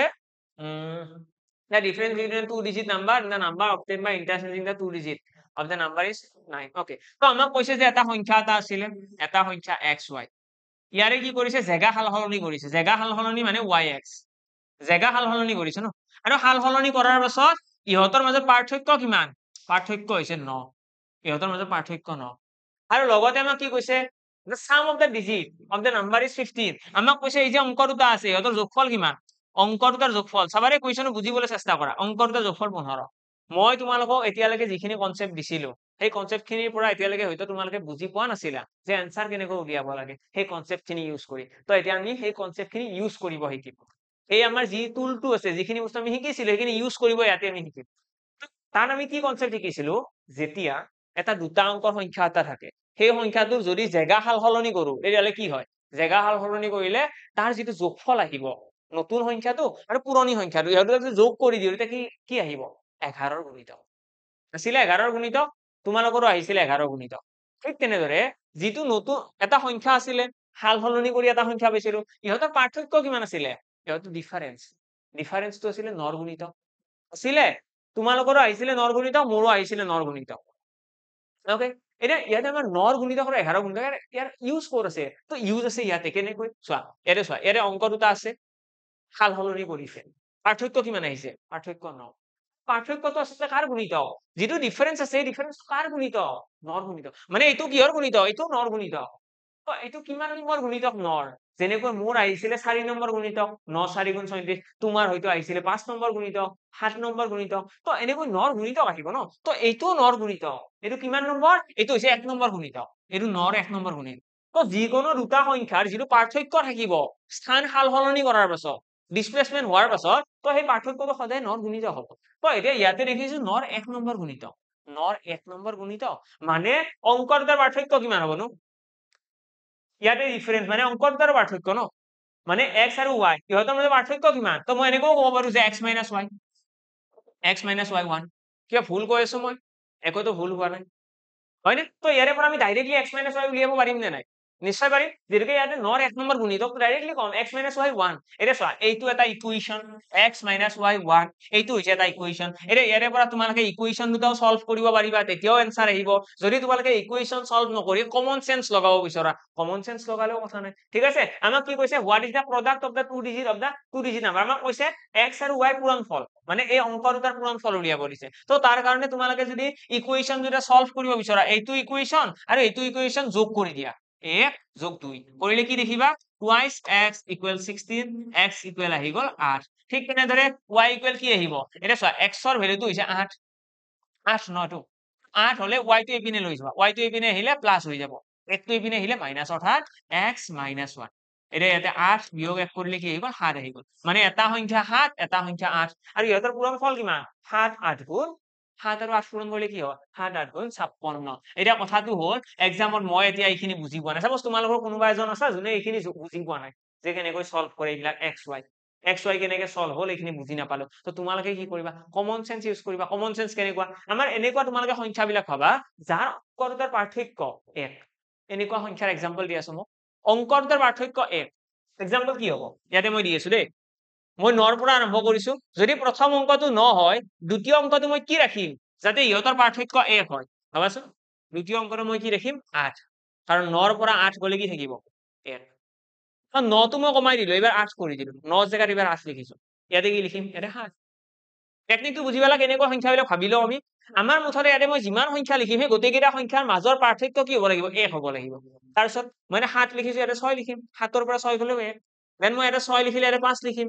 হয়নে ইয়াতে 5 লিখিলে ইয়াতে কি লিখিম 4 লিখিম 4 লিখিলে 3 লিখিম 3 লিখিলে 2 লিখিম বুজি পালা এইটো টেকনিকত আমি গোটেইকেইটা সংখ্যা লিখিব পাৰিম যিকেইটা সংখ্যাৰ অংক দুটাৰ পাৰ্থক্য 1 এতিয়া অংক দুটাৰ পাৰ্থক্য 1 বুজিলো অংকৰ এটা যোগফল কিমান হ'ব লাগিব এটা দিয়া আছে ন সো এটা দিয়া আছিল এইটো question the sum of the digit of the number is 15 মানে অংকৰ এটা যোগফল 15 হ'ব লাগিব এটা ইয়াৰে কাৰ 15 হৈছে নো এটা তোমালোকে দেখিবা 15 অকল এটাৰে হৈছে এটা তোমালোকৰ 87 এটা এনেকুৱা সংখ্যা যাৰ অংক দুটাৰ পাৰ্থক্য 1 আৰু যোগফল কিমান 15 তো হেনে কাৰেক্ট आंसर হৈ গল 87 আৰু ইহতো যদি আমি পূৰণ কৰি দিও 8 পূৰণ 7 কৰিলে কি হ'ব 8 7 গুণ 56 তো তোমালোকে এনেকৈ সলভ কৰিব পাৰিবা আৰু এনেকৈ ভাবি পেলাইও কমন সেন্স লগাই সলভ কৰিব পাৰিবা আশা কৰো ক্লিয়াৰ সকলোৰে নেক্সট আইছো নেক্সট কোৱেশ্চনৰ ফালে এইটো কোৱেশ্চন এৰে কি কৈছে এৰে কৈছে আকৌ 2 ডিজিট নাম্বাৰৰ কথা কৈছে এ 2 ডিজিট নাম্বাৰ ইজ সাচ that the product of the digit আমাক কৈছে অংক দুটাৰ পূৰণফল এইবাৰ পূৰণফল দিয়া আছে অংক দুটাৰ পূৰণফল 8 লগতে কৈছে if 63 is added to this number আমাক কৈছে যদি 63 সংখ্যাটোৰ লগত যোগ কৰি দিয়া হয় the digit interchange their places অংকটোতে কি হয় অংকটোতে স্থান সালসলনি কৰে ওকে তো কি কৈছে what is the sum of the digit of the number আমাক সাম উলিয়াব দিছে চোৱা আমাক কৈছে এটা দুটা অংকৰ সংখ্যা আছে ওকে এই সংখ্যাটোৰ লগত যদি আমি 63 এটা যোগ কৰি দিও 63 এটা যোগ কৰি দিলে কি হয় অংক দুটাই স্থান সালসলনি কৰে সেইখিনি কথাই কৈছে ন if 63 is added যদি 63 কৰি দিয়া হয় of this number the digit interchange মানে কি হৈ যাব yx হৈ যাব হয়নে xy plus 63 yx এতিয়া ইয়াৰে পৰা আমি যদি অকনমান সলভ কৰি দেখো এই বস্তুৰ প্লাস হৈ আছে ন ইপিনে গলে কি হ'ব মাইনাস হৈ যাব মানে আলটিমেটলি আমি যদি এটা কাম কৰিব বিচাৰো যে xy টো ইপিনে লৈ যোৱা ঠিক আছে xy টো ইপিনে লৈ যোৱা xy টো ইপিনে লৈ গলে কি হ'ব yx minus xy yx আছিলে xy টো এপিনে গুছি গৈছে মাইনাস আহি গৈছে আৰু ইকুৱেল কিমান হৈ গল 63 এটা এইটো কি হয়নো এইটো তোমালোকে মন কৰি লিখিবা এইটো হৈছে ডিফাৰেন্স মানে এই যে সংখ্যা দুটা আছে সংখ্যা দুটা ডিফাৰেন্স পাৰ্থক্য কিমান 63 আৰু যিকোনো দুটা সংখ্যাৰ অংকৰ স্থান সালসলনি কৰাৰ কনসেপ্টৰ যেটো পাৰ্থক্য এইটো কাৰ গুণিতক আকৌ এবাৰ ৰিপিট কৰিছো নৰ গুণিতক তো নৰ কিমান নম্বৰ গুণিতক নৰ এইটো হৈছে 7 নম্বৰ গুণিতক হয়নে 9 7 গুণ 63 নৰ 7 নম্বৰ গুণিতক এটা এই 7টোৱে কি বুজাইছে এই 7টোৱে বুজাইছে অংক দুটাৰ মাজৰ পাৰ্থক্য তো আমি ডাইৰেক্টলি ক'ব পাৰো যে অংক দুটাৰ মাজৰ পাৰ্থক্য হৈছে x - y হৈছে 7 অংক দুটাৰ মাজৰ পাৰ্থক্য কিমান 7 এটা অংকৰ মাজৰ পাৰ্থক্য 7 হোৱা সংখ্যা কি আছে নো দুটা অংকৰ মাজৰ পাৰ্থক্য 7 হ'ব লাগিব কোন কোন আছে তো এটা एग्जांपल এটা লৈ লোৱা এটা হৈছে 9 আৰু কি হ'ব 2 9 ৰ পৰা 2 গলে কি থাকে 7 থাকে মিলি গৈছে 9 ৰ পৰা 2 গলে 7 তাৰপিছত 8 আৰু 1 তাৰপিছত 70 তাৰপিছত কি আহিব তাৰপিছত আমাৰ আহিব জানো আৰু কিবা নাহে এই তিনিটাই সংখ্যা পসিবল আমাৰ মাত্ৰ তিনিটা এনেকুৱা সংখ্যা আছে যি তিনিটা সংখ্যাৰ অংক দুটাৰ পাৰ্থক্য কিমান অংক দুটাৰ পাৰ্থক্য 7 9 ৰ পৰা 2 গলে 7 থাকে 8 ৰ পৰা 1 গলে 7 থাকে 7 ৰ পৰা 0 গলে 7 থাকে এটা এই তিনিটা সংখ্যাৰ কোন দুটা অংকৰ পূৰণফল 8 এটা কি কৈছে চোৱা a two digit number is such that the product of the digit is 8 অংক দুটাৰ পূৰণফল 8 বুলি কৈছে তো এৰে পূৰণফল কাৰ 8 নো ইয়াৰে পূৰণফল 8 হৈছে এইটো অকল 8 1 গুণ 8 এইটো পূৰণ কৰিলে কি হ'ব 9 2 গুণ 18 7 0 গুণ 0 তো পূৰণফল অকল এইটোৰে কি হৈছে 8 মানে এটা আমাক কোৱেশ্চনত কি সুধিছে আমাক কৈছে অংকৰ দুটাৰ যোগফল উলিওৱা find the sum of the digit তো অংকৰ দুটাৰ যোগফল কি হ'ব 8 + 1 9 তো 8 + 1 কৰি পেলাই 9 আমাৰ কাৰেক্ট आंसर আহি গল তো এইটো হৈ গল আমাৰ ফাইনাল आंसर আশা কৰো ক্লিয়াৰ সকলোৰে তো কোৱেশ্চনৰ বহুত কেইটা স্টেপ থাকে কিন্তু তাৰ কাৰণে আমি যেটা শৰ্ট ট্ৰিক ইউজ কৰো এটা তোমালোকে ইয়াতে দেখিবা আমাৰ ক্যালকুলেশন কিমান লাইন হল 1 লাইন 2 লাইন এইটো 3 লাইনত আমাৰ आंसर মানে এইখিনি তো আমাৰ সৰু লাইন এটা লিখিছো লাইন নহয় একচুয়ালি ওকে তো আমাৰ 3 লাইনৰ आंसर আহি যাব যদিহে বুজি পাও তো এই ডিফাৰেন্সটো মনত ৰাখিবা ডিফাৰেন্সটো সদায় নৰ গুণিত হ'ব আৰু যেটো যোগফল থাকে সেই যোগফলটো 11 গুণিত হ'ব আৰু এই ডিফাৰেন্সটো আমাক কি দিব নৰ কিমান নম্বৰ গুণিত সেই গুণিতকটো আমাক ক'ব অংকৰ দুটা ডিফাৰেন্স আৰু যোগফলটো আমাক কি ক'ব অংকৰ দুটাৰ যোগফলটো আমাক বুজাব নেক্সট আইছো ইয়াৰে পাছত আমাৰ নেক্সট কি আহিব নেক্সট চেপ্টাৰ আমাৰ ইয়াতে আৰম্ভ হৈ গল ৰেশিও ৰেচিঅ' এণ্ড প্ৰপৰচন হৈছে আমাৰ নেক্সট চেপ্টাৰ। এইটো চেপ্টাৰৰ আমাৰ ইম্পৰ্টেণ্ট গোটেইখিনি কুৱেশ্যন আমি আলোচনা কৰিম।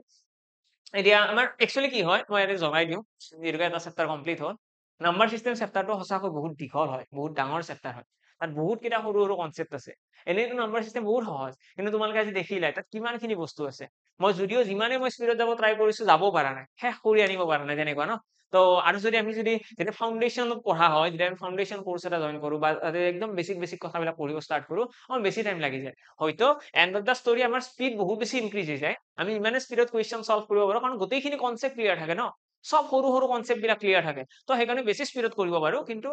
চেপ্টাৰটো একচুৱেলি বহুত দীঘলীয়া হয়, সেইকাৰণে আমাৰ অকণমান টাইম লাগিছে। কিন্তু এতিয়া আমাৰ এই ৰেচিঅ' এণ্ড প্ৰপৰচন চেপ্টাৰত বহুত বেছি টাইম নালাগে। ইয়াৰে পাছৰ আমাৰ যিটো চেপ্টাৰ আহিব তাত আমাৰ বেছি টাইম নালাগে এভাৰেজত। তো বেছি চিন্তা কৰিব লগা নাই। নেক্সট যিকেইটা চেপ্টাৰ আছে নাম্বাৰ চিষ্টেমৰ বাহিৰে বাকী গোটেইকেইটা চেপ্টাৰতে আমাৰ বহুত বেছি টাইম নালাগে। ওকে, ষ্টাৰ্ট কৰিছো। তো বেছিক ৰেচিঅ' বুলি কোৱাৰ লগে লগে ইয়াতে বেছিক ৰেচিঅ'ত অনুপাত বুলি ক'লে সকলোৰে অকণমান আইডিয়া আছে। অনুপাত কি হয়? অনুপাত হৈছে এনেকুৱা ধৰণৰ সংখ্যাবিলাক 5:7, হয়, 5:7:8। তো এনেকুৱা সংখ্যাবিলাকক আমি ৰেচিঅ' বুলি কওঁ। ৰেচিঅ'ত তোমালোকে কিছুমান কথা প্ৰথমতে শিকিব লাগে, কিছুমান স্কিল তোমালোকৰ থাকিব লাগিব, যে অনুপাত যদি ভগ্নাংশত থাকে সেইটো পচিবল নহয়। যদি মই তোমালোকক ইয়াতে এটা ৰেচিঅ' দি দিওঁ 1/3, ইয়াতে দি দিলো 7/5, আৰু ইয়াতে মই দি দিলো 3/3 নিদিওঁ, ইয়াতে মই দি দিলো 4/15। তো 4/15, এতিয়া এইটো এটা ভগ্নাংশ আছে। এতিয়া এইটো তোমালোকৰ মানে অনুপাত হয়নে? একদম নহয়, এইটো ভুল অনুপাত। আমি অনুপাত কেতিয়াও ফ্ৰেকশনত নিলিখো। অনুপাত যদি ফ্ৰেকশনত থাকে আমি এইটো কি কৰিব লাগিব? আমি এইটো কনভাৰ্ট কৰিব লাগিব ইন্টিজাৰ ফৰ্মেটলৈকে। তো ইন্টিজাৰ ফৰ্মেটলৈকে কেনেকৈ কনভাৰ্ট কৰে? যদি ফ্ৰেকশনৰ পৰা ইন্টিজাৰ ফৰ্মেটলৈকে কনভাৰ্ট কৰিব বিচাৰো, ইয়াতে থকা যিকেইটা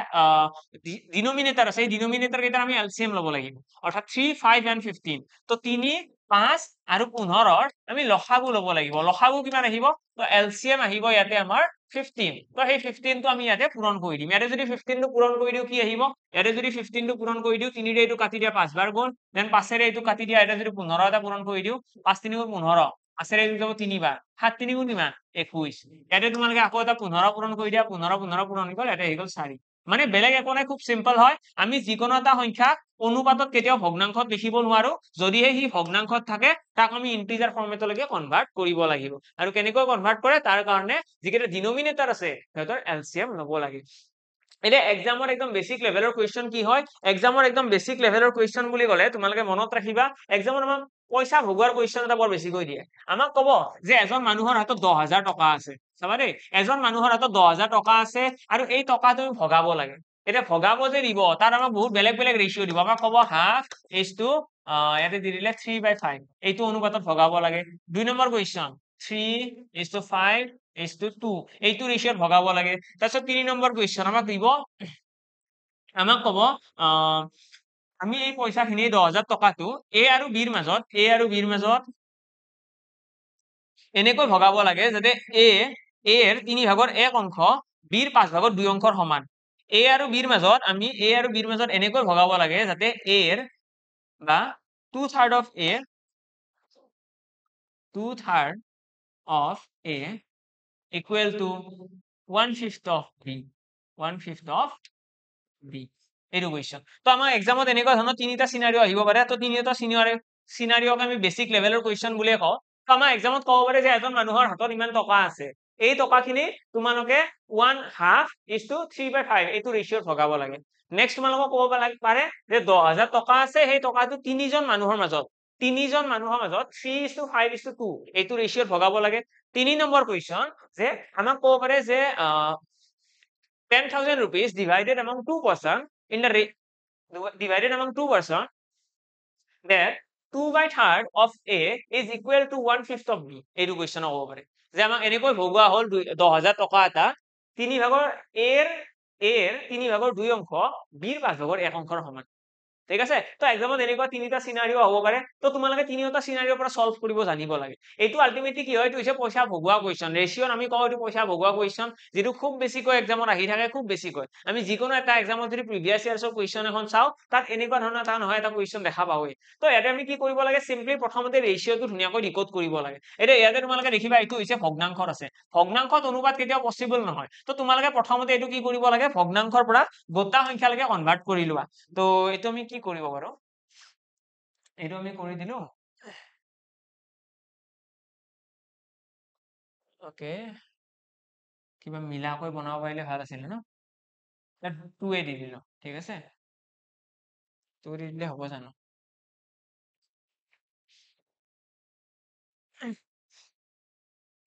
ওকে বাদ দিয়া এনেকে থাকো বাৰু 3/5 ৰাখি দিম ওকে তো আমাক ইয়াতে এটা ভগ্নাংশ দি আছে হাফ ইজ টু 3/5 তো এইটো যে পইচাটো ভগাব লাগে প্ৰথমতে এইটো আমি গোটা সংখ্যালৈকে কনভাৰ্ট কৰিম গোটা সংখ্যালৈকে কেনেকৈ কনভাৰ্ট কৰে প্ৰথমতে এই ভগ্নাংশটোৰ আমি এলচিএম লওঁ এলচিএম কিমান আহিব এলচিএম আহিব ইয়াতে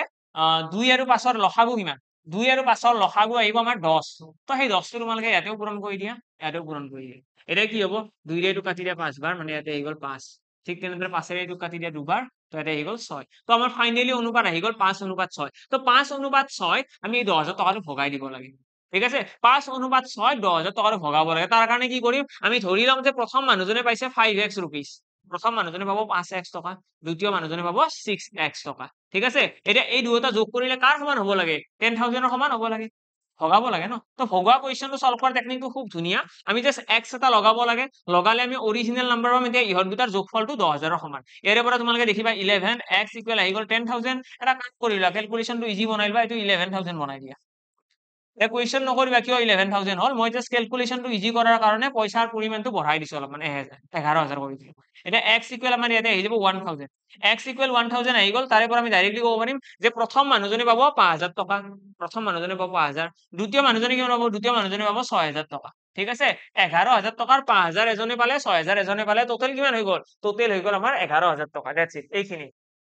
তো আমাক এক্সামত এনেকুৱা ৰেশিও দিব পাৰে য'ত আমাক ক'ব যে ইমান অনুপাতত দুজন মানুহৰ মাজত পইচা ভগাব লাগে তো আমি কি কৰিম সিম্পলি প্ৰথমতে ৰেশিওটো গোটা সংখ্যালৈকে কনভাৰ্ট কৰিবা ইন্টিজাৰ ফৰ্মেট ইন্টিজাৰ ফৰ্মেটলৈকে কনভাৰ্ট কৰাৰ পাছত যেটো আমি এৰে সংখ্যা পাম ৰেশিও সেই ৰেশিওৰ পৰা আমি x এটা লগাই অৰিজিনেলটো ওলাই লম দেন হেউতাক যোগ কৰি পেলাই ইয়াতে যেটো পইচা দিয়া আছে 11,000 আছে বুলি ধৰি ললো তো 11,000 সমান বনাই দিলো নেক্সট আমাৰ আছে সেকেন্ড কোৱেশ্চন যেটো আমাক দিয়া আছে সিম্পলি ৰেশিও দিয়া আছে 3:5:2 তো এইটো কোৱেশ্চন আমি আৰু চিন্তা কৰিব লগাই নাই যেহেতু আমাৰ ৰেশিওটো খুব ধুনীয়া আমি এইটো ডাইৰেক্টলি কৰিব পাৰিম কেনেকৈ আমি 3 টো ধৰি লম 3x বুলি দেন 5 টো ধৰি লম 5x বুলি আৰু লগতে 2 টো ধৰি লম 2x আৰু এই গোটেইখিনি যোগ কৰি পেলাই আমি কাৰ সমান বুলি কম 10,000 ৰ সমান কাৰণ পইচা কিমান আছে ইয়াতে আমাৰ পইচা দিয়া আছে 10,000 টকা যেহেতু আমাক 10,000 টকা পইচা দিয়া আছে আমি হেতুৰ সমান বুলি ধৰি লম ঠিক আছে তো হলে কিমান হ'ব 5 3 8 9 10 অৰ্থাৎ 10x সমান 10,000 rupees 10x সমান 10,000 rupees ইয়াৰে পৰা আমি ডাইৰেক্টলি x ইকুৱেল ক'ব পাৰিম 1,000 আৰু x ৰ ভ্যালুটো এবাৰ গম পালে আমি 3x মানে কৈ দিম 3,000 টকা 5x মানে 5,000 টকা আৰু 2x মানে 2,000 টকা তো এইটো হৈছে আমাৰ সেকেন্ড লেভেলৰ কোৱেশ্চন এইটো একদম বেসিক লেভেলৰ কোৱেশ্চন তাৰ থাৰ্ড কোৱেশ্চনটো হৈছে অকমান ডিফাৰেন্ট এটা আমাক কি কৈছে এটা কৈছে a আৰু b ৰ মাজত এনেকৈ টকাখিনি ভগোৱা হ'ল যাতে a ৰ 3/2 অংশ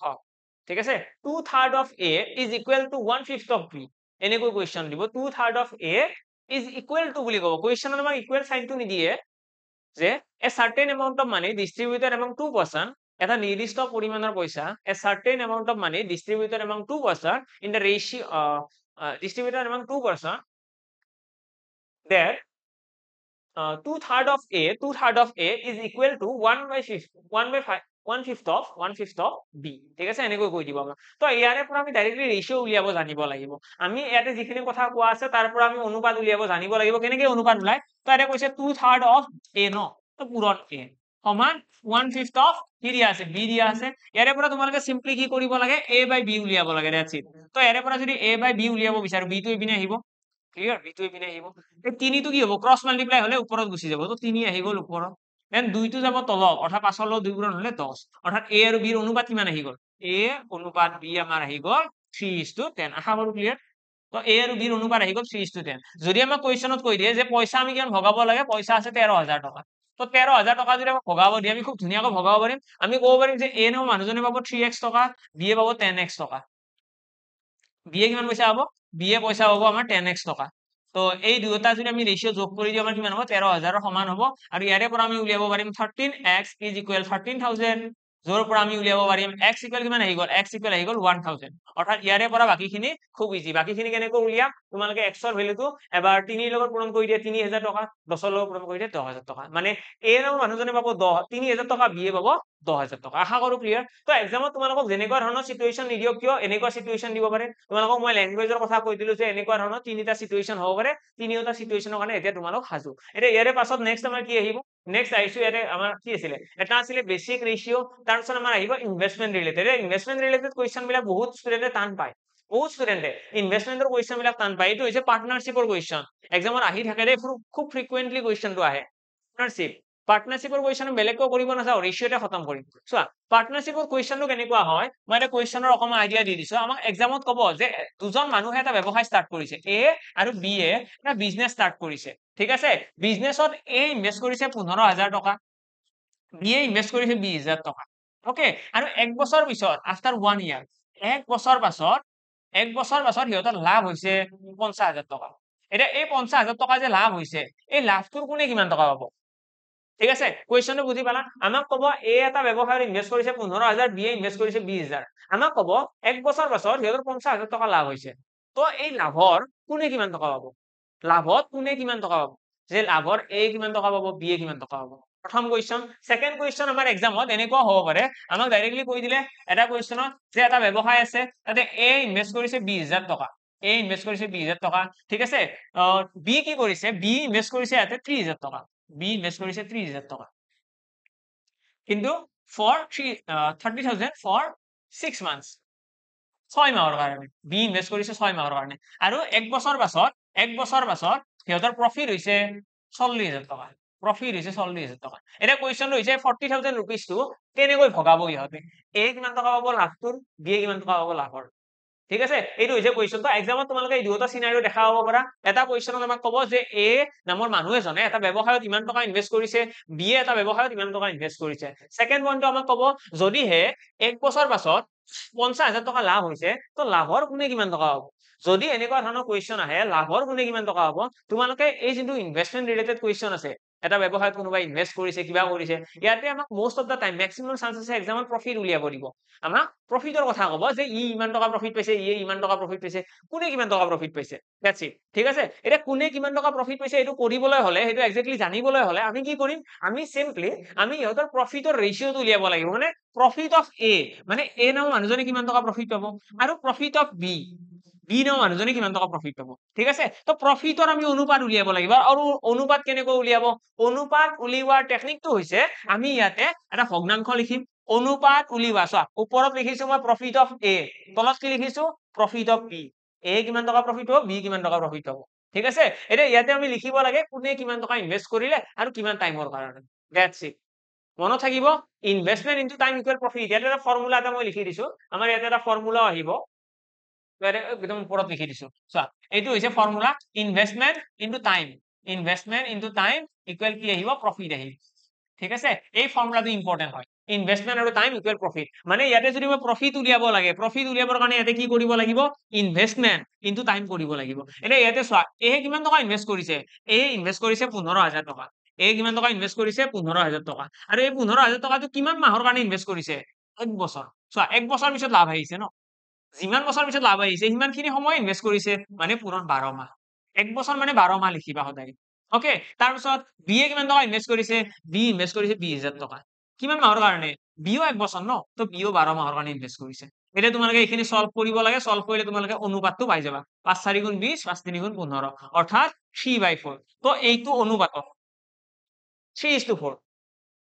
তো এই 50,000 টকাটো আমি কি অনুপাতত ভগাব লাগে 3:4 অনুপাতত অৰ্থাৎ মই 50,000 অকমান চেঞ্জ কৰি দিছো ক্যালকুলেশনটো ইজি হওক 4 3 7 7 8 গুণ 56,000 কৰি দিও ন 56,000 টকা সাপোজ এক বছৰ পিছত 56,000 টকা লাভ হৈছে তো আমি কি কম যে 3:4 অনুপাত ভগাব লাগে অৰ্থাৎ এই যোনটো প্ৰফিট অফ এ আছে এ নামৰ মানুহজনে প্ৰফিট পাব কিমান টকা 3 মানে 3x টকা বি এ কিমান টকা প্ৰফিট পাব 4x টকা আৰু ইহত দুয়োটাৰ প্ৰফিট লগ হৈ পেলাই কিমান হ'ব দুয়োটাৰ প্ৰফিট লগ হৈ পেলাই 56,000 টকা মানে 7x ইকুৱেল 56,000 টকা x ইকুৱেল 8,000 টকা x ৰ ভ্যালু আহি গ'ল 8,000 x ৰ ভ্যালু গম পাৰ পিছত আমি ডাইৰেক্টলি ক'ব পাৰিম a এৰ প্ৰফিট কিমান 8 3 গুণ 24,000 তো a নামৰ মানুহজনে পাব 24,000 টকা প্ৰফিট বি কিমান পাব 8 4 গুণ 32,000 তো বি পাব 32,000 ঠিক আছে ক্লিয়াৰ নে সকলোৰে ক্লিয়াৰ যে এক্সামত যেতিয়া ইনভেষ্টমেন্ট ৰিলেটেড কোৱেশ্চন দিব এজন ব্যৱসায়ত ইনভেষ্ট কৰিছে এতে যেনেকৈ মই কৈ দিছো এ ইনভেষ্ট কৰিছে বি ইনভেষ্ট কৰিছে বছৰৰ শেষত ইমান টকা প্ৰফিট হৈছে তেলে কোনে কিমান টকা হ'ব তো আমি কি কৰিব লাগে ইনভেষ্টমেন্টৰ লগত টাইমটো পূৰণ কৰিব লাগে আৰু সেইটোৱে হৈ যাব আমাৰ প্ৰফিটৰ অনুপাত ঠিক আছে সলভ কৰিলে তোমালোকে যিটো ৰেশিও পাবা সেইটো হৈছে প্ৰফিটৰ অনুপাত অৰ্থাৎ profit of A 3 profit of B 4 that's it এটা নেক্সট কোয়েশ্চনৰ ফালে আইছো নেক্সট কোয়েশ্চনত কি আছে এইটো কোয়েশ্চন অকমান ডিফাৰেন্ট ইয়াতেও কৈছে যে এ ইনভেস্ট কৰিছে বি ইনভেস্ট কৰিছে কিন্তু ইয়াতে আমাক কৈছে যে বি ইনভেস্ট কৰিছে মাত্ৰ 6 মাহ for 6 months তো ইয়াৰে মিনিংটো এনেকুৱা চোৱা এ ইনভেস্ট কৰিছে 20000 টকা 20000 টকা কিমান মাহৰ কাৰণে এক বছৰ পিছত লাভ আহিছে লাভ কিহৰ আহিছে এক বছৰ পিছত তো এক বছৰটো গোটেই সময় যদি আমাক কোয়েশ্চনত কোৱা নাই যে কোনে কিমান ইনভেস্ট কৰিছে যদি সময় দিয়া নাই তাৰ মিনিংটো হৈছে গোটেই বছৰটো যদি কোনোবা এটা কোয়েশ্চন আমাক কৈছে যে এটা ব্যৱসায়ত এ ইনভেস্ট কৰিছে কিন্তু কিমান সময়ৰ কাৰণে ইনভেস্ট কৰিছে এইটো কোৱা নাই মানে আমি ধৰি লম কি গোটেই বছৰটোৰ কাৰণে তো আমি কি কম 20000 পূৰণ 12 যদি আমাক কোনোবাই এটা সব বিৰ কথা কি কৈছে বি কৈছে 30000 কিন্তু 6 মাহৰ কাৰণে কৈছে মানে এটা 6 মাহ এটা পূৰণ হ'ব বুজি পালা এ জিৰোকে আমাক সময় কোৱা নাই মানে 12 মাহ ইনভেস্ট কৰিছে বিৰ সময় কৈ দিছে 6 মাহ মানে 6 মাহ ইনভেস্ট কৰিছে এটা এইখিনি সলভ কৰি দেখিবা 0 কাট খাই গ'ল আকৌ এটা 0 কাট খাই গ'ল 6 ৰে 12 কাটি দিয়া দুবাৰ আৰু যাব জানো নাযায় তো এটা ফাইনালি আমি ৰেশিও কিমান পাই গলো এটা 2 2 গুণ 4 আৰু তলত আছে 3 তো 4/3 আকৌ 4:3 হৈ গ'ল এতিয়া আমি ক'ব পাৰিম যে এ পাব 4 অনুপাত মানে 4x টকা প্ৰফিট আৰু বিয়ে কিমান পাব 3x টকা কিবা টান পাই আছা একোটো টান লগা নাই তো এটা এই 4x আৰু 3x লগ হলে কিমান হ'ব 7x আৰু এই 7x এইটো 49000 কৰি দিয়া তো 7900 49000 টকা প্ৰফিট আহিব তো 7x সমান 49000 x ইকুৱেল কিমান হ'ব x ইকুৱেল হ'ব 7000 তো ইয়াৰে পৰা আমি ডাইৰেক্টলি কম যে x ইকুৱেল আহিব 7000 আৰু x ৰ ভ্যালুটো 7000 হোৱাৰ পিছত আমি ইয়াৰে পৰা ডাইৰেক্টলি ক'ব পাৰিম যে a কিমান টকা পাব a পাব 4x মানে কি হ'ব 4x মানে 4 পূৰণ 7000 4 পূৰণ 7000 মানে কিমান 7 4 গুণ 28000 ঠিক আছে 7 4 গুণ 28000 আৰু b ভ্যালু কিমান আহিব b ভ্যালু আহিব 3x মানে কিমান আহিব 3 into 7000 3 into 7000 মানে কিমান আহিব 7 3 গুণ 21000 টকা ওকে ডান আশা কৰো ক্লিয়াৰ সকলোৰে আইডিয়া আহি গ'ল যে কেনেকৈ কি সলভ কৰিব লাগে এইটো হৈছে বেস্ট টেকনিক সকলোতকৈ শৰ্টেষ্ট টেকনিক মানে কথাটো কি হয় ইয়াৰে বাহিৰে বেলেগ আৰু টেকনিক আছে কিন্তু বেলেগ টেকনিক শিকিবলৈ হলে আমাক টাইম বেছিকৈ লাগিব আৰু যেহেতু আমাৰ হাতত আজি ইমানখিনি সময় নাই তো আমি ইমানখিনি কৰিব নোৱাৰো আমাৰ হাতত বৰ্তমান এইখিনি সময় আছে যাতে আমি এনেকুৱা ধৰণৰ শৰ্ট ট্ৰিকৰ কুৱেশ্যন সলভ কৰিব শিকিব পাৰো এক্সামৰ অকল এইটো কুৱেশ্যনতে সামৰণি নপৰে কুৱেশ্যন আৰু অলপ কমপ্লিকেটেড বনাব এনেকুৱা কুৱেশ্যন এক্সামত আমাৰ দিয়াৰ সম্ভাৱনা আছে য'ত ক'ব এ এটা ব্যৱসায়ত 5000 টকা ইনভেস্ট কৰিছে বিয়ে সেই একেটা ব্যৱসায়ত 10000 টকা ইনভেস্ট কৰিছে ঠিক আছে আফটাৰ আমাক এনেকুৱা ল্যাঙ্গুৱেজ দিব পাৰে আফটাৰ 3 মান্থস 3 মাহ পাছত বিয়ে কি কৰিছে আফটাৰ 3 মান্থস বি উইথড্ৰ কৰিছে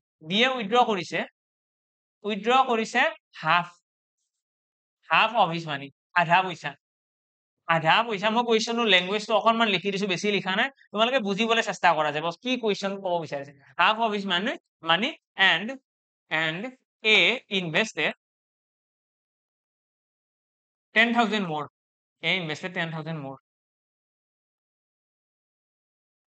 ওকে তো এইটো কুৱেশ্যনত তোমালোকে এতিয়া প্ৰফিটৰ ৰেশিওটো উলিয়াব লাগে প্ৰফিটৰ ৰেশিও চোৱা ইয়াতে আমাক কি কৈছে এ এটা ব্যৱসায়ত 5000 টকা ইনভেস্ট কৰিছে বি এ 10000 টকা ইনভেস্ট কৰিছে কিন্তু আফটাৰ 3 মান্থস 3 মাহ পাছত কি হৈছে 3 মাহ পাছত B withdraw half of his money B a তাৰ আধা পইচা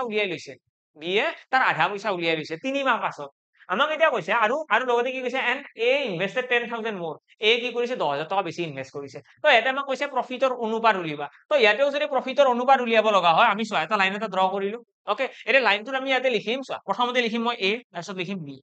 ওকে তো এ কি কৰিছে চোৱা এ 5000 টকা ইনভেস্ট কৰিছে মই লিখিলো 5000 বি এ কিমান ইনভেস্ট কৰিছে বি ইনভেস্ট কৰিছে 10000 বি 10000 তো লিখি দিয়া তাৰ কি কৈছে আফটাৰ 3 মান্থস 3 মাহ পাছত কি কৰিলে 3 মাহ পাছত বি এ আধা পইচা উলিয়াই লৈ গ'ল মানে বি এ 10000 টকাকৈ কিমান মাহ ইনভেস্ট কৰিলে মাত্ৰ 3 মাহ বি এ 3 মাহ 10000 টকাকৈ ইনভেস্ট কৰিছে 10000 পূৰণ 3 মাহ তাৰপিছত আধা পইচা উলিয়াই লৈ গৈছে আধা লৈ গ'ল মানে থাকিল কিমান টোটেল 10000 টকা আছিলে তাৰে আধা লৈ গৈছে 10000 ৰ আধা কিমান 10000 টকাৰ আধা পইচা মানে কি 5000 টকা মানে 5000 টকা বিয়ে লৈ গ'ল বিয়ে যদি 5000 লৈয়ে গ'ল থাকিল কিমান থাকিল মাত্ৰ 5000 টকা আৰু বাকি 5000 টকাৰে কিমান মাহ ইনভেস্ট কৰিছে এক বছৰ ন সদায় মনত ৰাখিবা ইয়াতে এক বছৰে ইনভেস্ট কৰিব মানে চোৱা 3 মাহ ইনভেস্ট কৰিছে 10000 টকাকৈ তাৰে পিছত আধা পইচা লৈ গৈছে মানে থাকিল কিমান 5000 টকা আৰু এই 5000 টকাকৈ বাকি কিমান মাহ আছে 3 মাহটো গ'লে ন 9 মাহ আছে বাকি 9 মাহ ইনভেস্ট কৰিব সময় সদায় মনত ৰাখিবা সময়টো সদায় 12 মাহ 9 মাহ আৰু 3 মাহ 12 মাহ আৰু ইয়াতে তোমালোকে এই 3 মাহটো কি কৰিছিল 10000 টকা আফটাৰ 3 মান্থস বুলি কৈছে ন মানে 3 মাহ পাছত আধা পইচা উলিয়াই লৈ গ'ল মানে থাকিল কিমান 5000 10000 ৰ আধা 5000 টকাকৈ 9 মাহ ইনভেস্ট কৰিছে ঠিক তেনেদৰে এ কি কৰিছে এও 3 মাহ ইনভেস্ট কৰিছে ন এ 3 মাহ 5000 টকাকৈ ইনভেস্ট কৰিছে তাৰ পিছত 10000 টকা বঢ়াই দিছে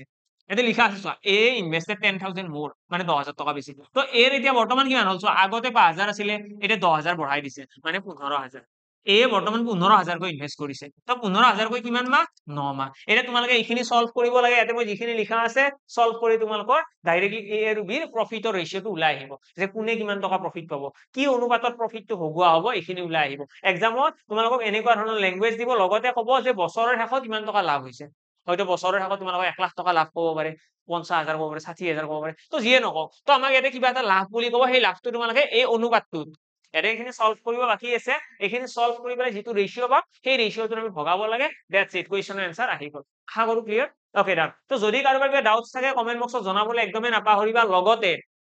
যদি বুজি পাই আছা ৰিকুৱেষ্ট এটাই আছে ভিডিওটো লাইক কৰিব নাপাহৰিবা মই বিচাৰো যিমান কেইজন ষ্টুডেণ্টে ক্লাছটো চাই আছে যিমান কেইজনে ভালদৰে চাইছে গোটেই কেইজনে যদি বুজি পাইছে লাইক কৰিব লাগে আৰু যদি বুজি পোৱা নাই কমেন্ট বক্সত জনাব লাগে লগতে মোৰ টেলিগ্ৰাম চেনেলত তোমালোকে মোক মেছেজ কৰিব পাৰিবা যে এইখিনি বুজি পোৱা নাই এইখিনি বুজি পোৱা নাই কেৱল জনাবা নিশ্চয় ক্লাছ আমি লাগিলে দুটা বেছিকৈ কৰিম হয় আমি এনেকুৱা নহয় যে আমাৰ হাতত আছে 15 দিন মই অলৰেডি দেখাইছো 15 দিন আছে যদিও 8 দিনৰ ষ্টাডি প্লেন আমি লাগিলে দুটা ক্লাছ বেছিকৈ কৰিম লাগিলে 1 ঘণ্টাৰ ক্লাছ নলও বেছি দীঘলীয়া ক্লাছ লম 2 ঘণ্টাৰ ক্লাছ লম 2.5 ঘণ্টাৰ ক্লাছ লম ওকে ডাউট ক্লিয়াৰিং সেশন ৰাখিম ওকে মুঠতে আমি গোটেইখিনি ভালদৰে বুজি যাব লাগে এক্সামৰ আগত আমি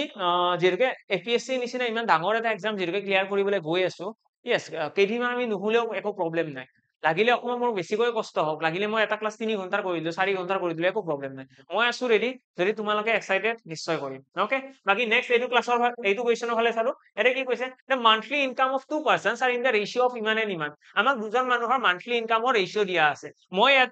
ইয়াতে যিকেইটা কুৱেশ্যন ৰাখিছো আৰু যিকেইটা কুৱেশ্যন মই এক্সাম্পল দিছো গোটেইকেইটা ডিফাৰেন্স আছে চাবা দেই ইয়াতে মই ৰিপিটিশ্যন কৰিব বিচৰা নাই মই মোৰ স্কিল দেখাব বিচৰা নাই মই তোমালোকক স্কিলফুল বনাবলৈ চেষ্টা কৰি আছো অলপমান কথাটো ভালদৰে গুৰুত্ব দিবা মেক্সিমাম ইউটিউবত তোমালোকে ভিডিঅ' চাবা তাতে স্কিল নিজৰ স্কিল দেখাই থাকে বিচাৰে ন মই নিজৰ স্কিল একদমেই দেখাব ইচ্ছা নাই মই নাজানো বুলি ক'ব মই বেয়া নাপাওঁ কথাটো হ'ল কি আমি কুৱেশ্যন বিলাক তোমালোকে জানিব লাগে ইয়াৰে আগত মই যিকেইটা এক্সাম্পল দিলো ইয়াৰে আগত তোমালোকে এক্সাম্পল কেইটা দেখিবা তেনেকুৱা ধৰণৰ কুৱেশ্যন হয়তো ইয়াতে নেদেখা তোমালোকে যদি মই তাত দিয়া কুৱেশ্যন এতিয়া ইয়াতে দিওঁ একো ডিফাৰেন্স নাথাকিব ন ক্লাছটোত কিবা এটা ইউনিক পাব লাগে নতুন বস্তু পাব লাগে এতিয়া এইটো কুৱেশ্যনটো অকণমান ডিফাৰেন্ট তো এভৰি কুৱেশ্যন তোমালোকে বেলেগ বেলেগে পাবা কাৰণ টাইপ অফ কুৱেশ্যনে পঢ়িব লাগিব এক্সামত কোনটো কুৱেশ্যন কেতিয়া সুধি দিয়ে কোনো ক'ব নোৱাৰে এইটো কুৱেশ্যনত কি কৈছে the monthly income of two persons are in the ratio of 4:5 দুজন মানুহৰ মান্থলি দৰমহা মান্থলি ইনকামৰ দৰমহা আমাক দিয়া আছে 4:5 ঠিক আছে মই এইটোৰ পৰা অৰিজিনেল উলিয়াব নোৱাৰিম জানো তো ইনকামৰ ক্ষেত্ৰত এটা ফৰ্মুলা এটা আছে ফৰ্মুলাটো মনত ৰাখিবা মানুহ এজনৰ ইনকাম সমান সেভিংস প্লাস এক্সপেন্ডিচাৰ হয় সেভিংস প্লাস এক্সপেন্ডিচাৰ এটা এইটো বাৰু কমন সেন্সৰ কুৱেশ্যন হয় তোমালোকে যদি পৰহি তোমালোকে বোলে এপিএসসি ক্লিয়াৰ কৰি দিলা তোমালোকে চাকৰি পাই গলা যদি কোনোবাই অলৰেডি জব কৰি আছে তোমালোকে অলৰেডি গম পোৱা যদি কোনো প্ৰাইভেট সেক্টৰ হওক বা গভৰ্ণমেণ্ট সেক্টৰ হওক মানুহে এজনে চাকৰি পালে কি পায় দৰমহা পালে কি কৰে বাট চাকৰি নকৰিলেও ইনকাম এটা থাকে চবৰে যদি কিবা বেলেগ বেলেগ কামো কৰি থাকে পাৰ্ট টাইম তো ইনকাম যেতিয়া মানুহ এজনে কৰে ইনকাম কৰিলে কি কৰে ইনকাম কৰি উঠি পেলাই ইনকাম কৰিলে পইচা আহে আৰু সেই পইচাটো কি কৰে পইচাটো অলপমান জমা কৰে ফিউচাৰৰ কাৰণে আৰু অলপমান খৰচ কৰে মানে ইনকামটো কি হয় খৰচ আৰু জমাৰ যোগফল তো সেইকাৰণে ফৰ্মুলা এনেকুৱা বনি গ'ল ফৰ্মুলাটো কি income equal savings plus expenditure just imagine কৰা এজন মানুহ এনেকুৱাও আছিলে যোনে জাষ্ট এইখিনি কথা কৈ পেলাই তাৰ নামটো সোণালী আখৰেৰে জিলিকাই থৈ গৈছে হয়নে কথাটো কি ফৰ্মুলা হলে চবে জানে ন মানুহ এজনে ইনকাম কৰিব সেই ইনকামটো কি হয় সেভিংস প্লাস এক্সপেন্ডিচাৰৰ সমান এইটো একো ইউনিক এনেকুৱা ফৰ্মুলা নহয় কিন্তু জাষ্ট কমন সেন্স এইখিনি কথা ভাবিছিল এইখিনি কথা লিখিছে নামটো থাকি গৈছে হয় তো এইটোৱে কথা তো ইয়াতে আমাক কৈছে এজন মানুহৰ ইনকাম 4:5 তাৰ যদি আমি এই ইনকামটোৰ যদি অৰিজিনেল ইনকাম উলিয়াব বিচাৰো কি লিখিব পাৰিম 4x 5x এইটো হৈছে অৰিজিনেল ইনকাম আমি ক'ব পাৰো যে দুজন মানুহৰ মান্থলি ইনকাম এইটো 4x আৰু 5x নেক্সট আমাক কি কৈছে এণ্ড দেয়াৰ মান্থলি এক্সপেন্ডিচাৰ এটা খৰচৰ অনুপাত এইটো চোৱা ইনকামৰ পৰা মই যদি সেভিংসটো বিয়োগ কৰি দিওঁ ইনকাম মাইনাস সেভিংস এটা সেভিংস ইয়াতে যিকোনো হ'ব পাৰে তো সেভিংস মই ধৰিলো এছ তো সেভিংসটো যদি বিয়োগ কৰি দিওঁ কি আহিব লাগে ঠিক আছে আমাক কৈছে and their monthly expenditure are in the ratio of 7:9 if each save 50 a month okay আমাক এটা কৈ দিছে যে এজন মানুহে 50 টকাকৈ সেভ কৰে প্ৰতিজন মানুহে মানে ইয়াতে এইটো হৈছে ইনকাম আৰু ইনকামৰ পৰা মই যদি সিহঁতৰ সেভিংসটো বিয়োগ কৰি দিওঁ অৰ্থাৎ 50 টকাকৈ যদি বিয়োগ কৰি দিওঁ কমন সেন্স লগাবা দেই ইয়াতে মই যিটো 4x লিখিছো কি হয় এইটো হৈছে income 5x two income x কিয় লগাইছো কাৰণ x লগালেহে অৰিজিনেল নাম্বাৰটো পায় তো এতিয়া আমাৰ ইয়াতে অৰিজিনেল নাম্বাৰ আছে এইটো হৈছে এক্স্যাক্টলি ইনকাম এইটো হৈছে এক্স্যাক্টলি ইনকামৰ পৰা 50 টকা কি সেভিংস আৰু এই সেভিংসটো বিয়োগ কৰিলে কি হ'ব ইনকাম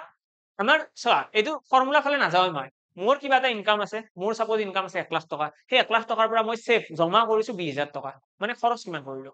1 লাখ মাইনাস 20000 টকা জমা বাকি 80000 কি খৰচ তো ইয়াতে আমি কি কৰিম ইনকাম মাইনাস সেভিংস সমান কি আহিব খৰচ তো খৰচ কিমান আহিব ইয়াতে খৰচ আহিব এটা আহিছে 7 এৰ খৰচ কিমান 7 আৰু বিৰ খৰচ নাই এটা তোমালোকৰ দুইটা কোৱেশ্চন আহিছে ইয়াতে আপুনি এই ৰেশিওটো ডাইৰেক্টলি ইয়াতে এনেকৈ কিয় লিখিলে ইয়াতে x লগাব লাগিছিল y লগাব লাগিছিল yes লগাই দিয়া ইচ্ছা আছে যদি তোমালোকৰ যদি ইচ্ছা আছে y এটা লগাই দিয়া ইয়াতে যেহেতুকে x লগাইছে ইয়াতে y লগাই দিয়া যেহেতুকে দুটা ৰেশিও বেলেগ বেলেগ তো বেলেগ বেলেগ ভেৰিয়েবল লগাই দিয়া কিন্তু প্ৰবলেমটো কি হ'ব ইয়াতে তোমালোকে y লগালে y কাট খাই যাবচোন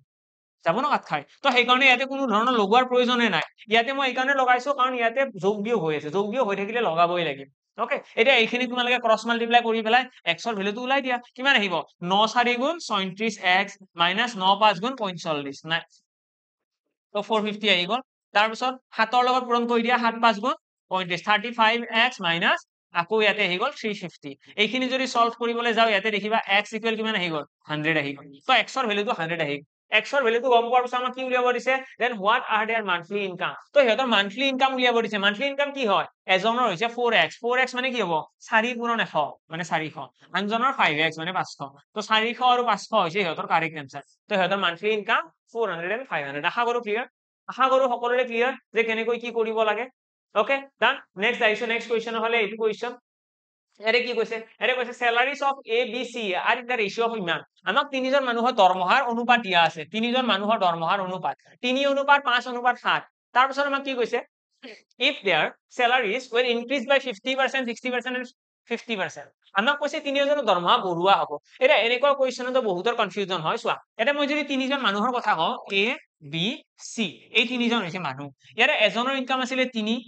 এটো মই অনুপাত দি দিলো ইয়াতে আছে এজনৰ 5 আৰু এজনৰ কি দিলো 7 এটা ইহঁতৰ দৰমহা কি হৈছে বঢ়োৱা হৈছে 50% 50% দৰমহা বঢ়াইছে ন চোৱা এটো 3 তো ইয়াৰে পৰা যদি আমি অৰিজিনাল উলিয়াব বিচাৰো কি হ'ব x আহিব ইয়াতেও x আহিব ইয়াতেও x আহিব এইটো হৈছে a b c দৰমহা মানে a পাব ইমান টকা b পাব ইমান c পাব ইমান এটা ইয়াতে দৰমহা কি হ'ব 50% বঢ়াব 50% দৰমহা বঢ়াৰ মিনিং কি এজন মানুহৰ যদি কোনোবাই 50% বঢ়াই দিয়ে তাৰ অৰ্থটো হৈছে 150% 150% মোৰ থাকিব মনত প্ৰফিট এণ্ড লছত আমি এইবিলাক কথা আলোচনা কৰো যদি কিবা এটা সংখ্যা যদি 10% বঢ়াই দিয়া বুলি কয় সেইটো মিনিং হৈছে 110 শতাংশ এটা ইয়াতে কৈছে 50% বৃদ্ধি মানে এটা কি হ'ব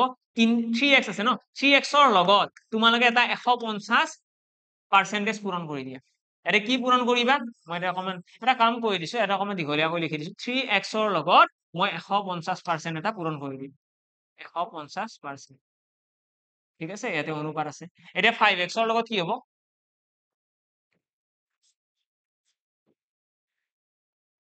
5x ৰ লগত কি পূৰণ কৰিম ইয়াতে এটা 60% বাঢ়িছে মানে 160%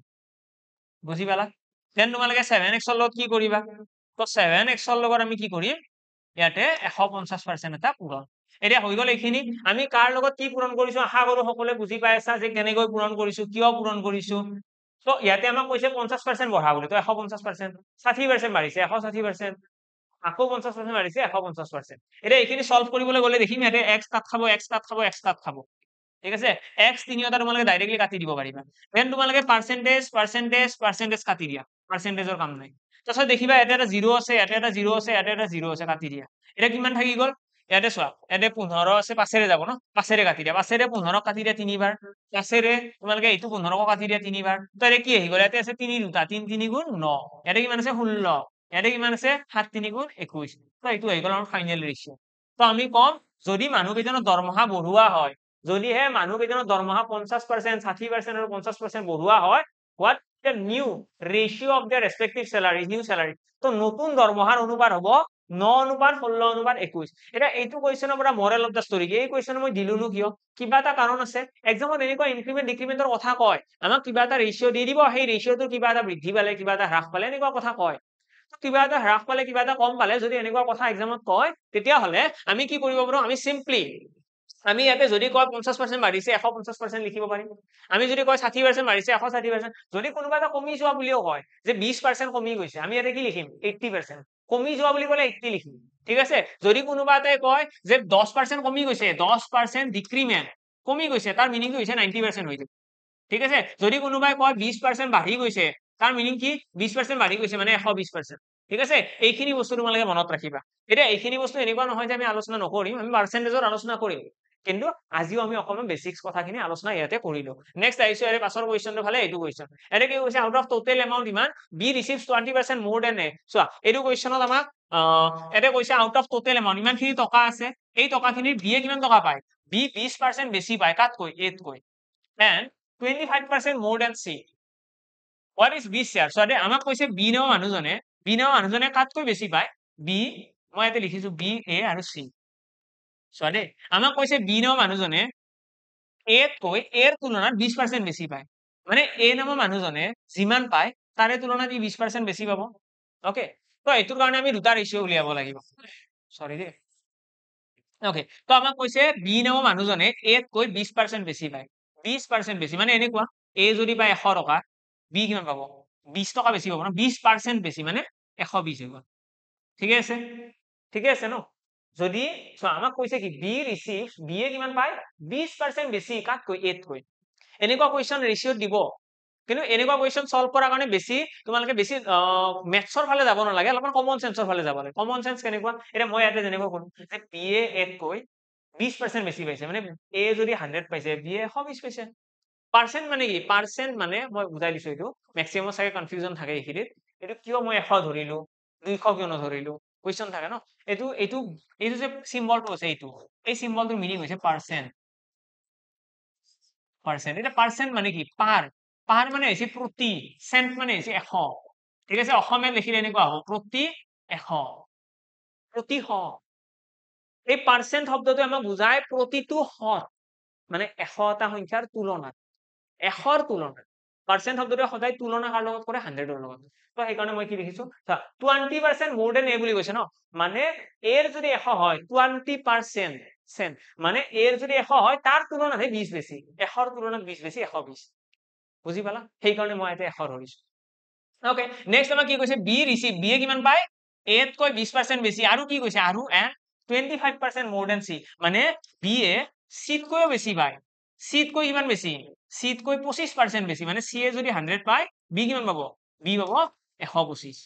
বুজি পালা এইখিনি বুজি পালা ইয়েস পালো এইখিনি বুজি পালো এটা নেক্সট আমাৰ কাম হৈছে এটা আমাৰ আছে বি অনুপাত এ ইয়াতে আছে বি অনুপাত সি আমি এই দুটা ৰেশিওটো অলপমান সৰু সংখ্যা বনাই লোৱাছো এটা সৰু সংখ্যা বনালে 25 5 গুণ 125 25 4 গুণ 100 এইটো যদি বনাব যাও 20 5 গুণ 100 20 6 গুণ 120 তো আমি ৰেশিও কেইটা সৰু বনাই ললো ইয়াতে আছে 6 অনুপাত 5 ইয়াতে আছে 5 অনুপাত 4 নেক্সট আমাৰ কাম কি হ'ব আমি ইয়াতে এ বি আৰু সি তিনিওৰে কম্বাইন ৰেশিও উলিয়াব লাগিব কম্বাইন ৰেশিও মানে কি হয় তিনিওৰে লগ হৈ পেলাই এ অনুপাত বি অনুপাত সি উলিয়াব লাগিব এটা এ অনুপাত বি অনুপাত সি উলিয়াবলৈ হলে এইটোৰ কাৰণে এটা মেথড আমি ইউজ কৰো সেইটো কল প্লট মেথডটো কেনেকৈ কাম কৰে আমি কি চাব লাগে আমি প্লট মেথড ইউজ কৰিব পাৰো নহলে আমি ডাইৰেক্টলিও কৰিব পাৰো কেনেকৈ সলভ কৰে সলভ কৰাৰ টেকনিকটো হৈছে ইয়াতে তোমালোকে চাব লাগে এই দুটা অনুপাতত কিবা কমন আছে জানো ইয়াতে দেখিবা বি কমন আছে কমন থকা সংখ্যাটো সমান বনাই দিয়া দ্যাটস ইট এটা মই যদি 6 আৰু 5 সমান বনাবলৈ যাও কেনেকৈ সমান বনাম 6 আৰু 5 সমান বনাবৰ কাৰণে কিবা টেকনিক আছে নে আছে মই যদি 5ৰ লগত 6 পূৰণ কৰি দিও কি হ'ব তেতিয়া 6 5 গুণ 30 ঠিক তেনেদৰে মই যদি এই 6 টোৰ লগত 5 এটা পূৰণ কৰি দিও এটো 30 মানে মই বিৰ ভ্যালুটো সমান বনাব লাগে দুটা ৰেশিও দ্যাটস ইট সেইখিনি মোৰ কাম তো 6 5 গুণ ইয়াতে হৈ গল 30 ইয়াতে দেখিলো 30 এটা ইয়াতে যেহেতু তোমালোকে 6 পূৰণ কৰিছা ইয়াতে এটা 6 পূৰণ কৰিব লাগিব ঠিক আছে তো ইয়াতে হৈ গল 24 ইয়াতে যেহেতু 5 পূৰণ কৰিছা ইয়াতে তোমালোকে এটা 5 পূৰণ কৰিব লাগিব ইয়াতে হৈ গল 25 তো 30 অনুপাত 25 ইয়াতে 30 অনুপাত 24 হৈছে এটা তোমালোকে দেখিবা বিৰ ভ্যালুটো ইয়াতে আৰু ইয়াতে সমান আছে বিৰ ভ্যালুটো যেহেতু সমান আছে আমি এতিয়া ইয়াতে ক'ব পাৰিম যে a অনুপাত b অনুপাত c কিমান হ'ব বিৰ ভ্যালু আহিব 30 a এৰ ভ্যালু আহিব কিমান 25 আৰু c এৰ ভ্যালু আহিব 24 সাগৰু ক্লিয়াৰ যে এনেকুৱা পাৰ্সেন্টেজ থাকিলেও আমি ৰেশিও উলিয়াব পাৰো কেনেকৈ ৰেশিও উলিয়াও আমি এইটো টেকনিক ইউজ কৰো আৰু খুব ধুনীয়াকৈ আমাৰ অনুপাতটো ওলাই আহে আৰু যেতিয়া এবাৰ অনুপাতটো ওলাই যাব তাৰপিছত ইয়াৰে পৰা আমি এই টকাটো ভগাব নোৱাৰিম জানো তেনেকুৱা কোৱেশ্চন আমি একদম স্টাৰ্টিংতে কৰিছিলো ৰেশিও এণ্ড প্ৰপৰচন চেপ্টাৰটো একদম আৰম্ভণিতে আমি এনেকুৱা ধৰণৰ কোৱেশ্চন আলোচনা কৰিছো যত আমি কি কৰিব লাগে যিকেইটা ৰেশিও আছে সেই ৰেশিও কেইটাৰ লগত x লগাই দিও এটা 25x প্লাস 30x প্লাস কি আহিব 24x আৰু এইখিনি কাৰ সমান হ'ব 4000 898 সমান হ'ব তো এই ৰেশিও ইয়াৰে পৰা তোমালোকে x ৰ মানটো উলিয়াব লাগে আৰু x ৰ মানটো যেতিয়া ওলাই যাব সেই x ৰ মানটো তোমালোকে ইয়াতে বহাই দিব লাগে বহাই দিয়াৰ লগে লগে তোমালোকৰ কোনে কিমান টকা পাইছে ওলাই যাব আমাক এতিয়া সুধিছে হোৱাট ইজ b শ্বেয়াৰ মানে b এ কিমান টকা হ'ব তো তোমালোকে জাস্ট b শ্বেয়াৰটো উলিয়াব লাগে দ্যাটস ইট আশা কৰো ক্লিয়াৰ কেনেকৈ কৰিব লাগিব আশা কৰো এইখিনি বুজি পালা এতিয়া এটা কাম কৰিম মই ইয়াৰে পাছত আজি ক্লাছটো মই ইয়াতে সামৰিছো ইয়াৰে তোমালোকে যদি স্লাইডখন বিচৰা ইয়াতে আমাক কি কৈছে ডিভাইড ইমান ইন দা ৰেশিও কৈছে ডিভাইড ৰুপিজ ইমান দেই ওকে এনেকৈ থাকিলেও কথা নাই ওকে তো এইটো আমাৰ ৰুপিজৰ কুৱেশ্যন আছে ইয়াতে আমি বাকি যিকেইটা কুৱেশ্যন আছে গোটেইকেইটা ৰুপিজৰ কুৱেশ্যন ওকে তাৰপিছত আমাৰ এভাৰেজ চেপ্টাৰটো ষ্টাৰ্ট হ'ব ইয়েছ আজিৰ এভাৰেজটো ষ্টাৰ্ট কৰা বাৰু নহ'ল কিন্তু একো কথা নাই আমি নেক্সট ক্লাছত কণ্টিনিউ কৰিম এভাৰেজটো এভাৰেজ আৰু বাকি কেইটা চেপ্টাৰ আমি নেক্সট ক্লাছত কণ্টিনিউ কৰিম 24 মেত আমাৰ আজিৰ দিনত আমাৰ দুটা চেপ্টাৰ কমপ্লিট হ'ল লগতে এই যিটো কইন বেস প্ৰবলেম আছে কইন বেস প্ৰবলেমৰ কাৰণে মই এটা ক্লাছৰ লিংক এটা ঠিক আছে ক্লাছৰ লিংক এটা মই পিন কৰাই দিম ইয়াতে মই ডেসক্ৰিপচনত দি দিম ডেসক্ৰিপচনত ক্লিক কৰিবা তোমালোকে কইন বেস প্ৰবলেম মুদ্ৰাৰ লগত জড়িত প্ৰশ্নৰ এটা ক্লাছ মই অলৰেডি কৰোৱা আছে বেছি টাইমো নহয় 10-15 মিনিটৰ ক্লাছ হয় তাত মুদ্ৰাৰ লগত জড়িত বা এই কইন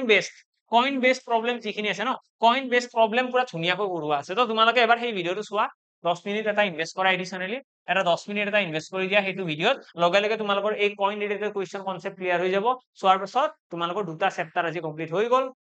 নেক্সট ক্লাছত আমি কন্টিনিউ কৰিম ইয়াৰে পাছৰ চেপ্টাৰ কেইটা এভাৰেজ আৰু বাকি যিখিনি হয় যিমানখিনি পসিবল হয় কালিতো বন্ধই থাকিব যেটোকে তো পৰখি আমাৰ মানডেৰ পৰা ষ্টাৰ্ট হ'ব আশা কৰো ভাল লাগিল ক্লাছটো যদি ভাল লাগিছে লাইক কৰিবলৈ নাপাহৰিবা আৰু যদি কোনোবা ফ্ৰেণ্ডছ আছে শ্বেয়াৰো কৰি দিবা লগ পাম সকলোকে নেক্সট ক্লাছত thank you and bye by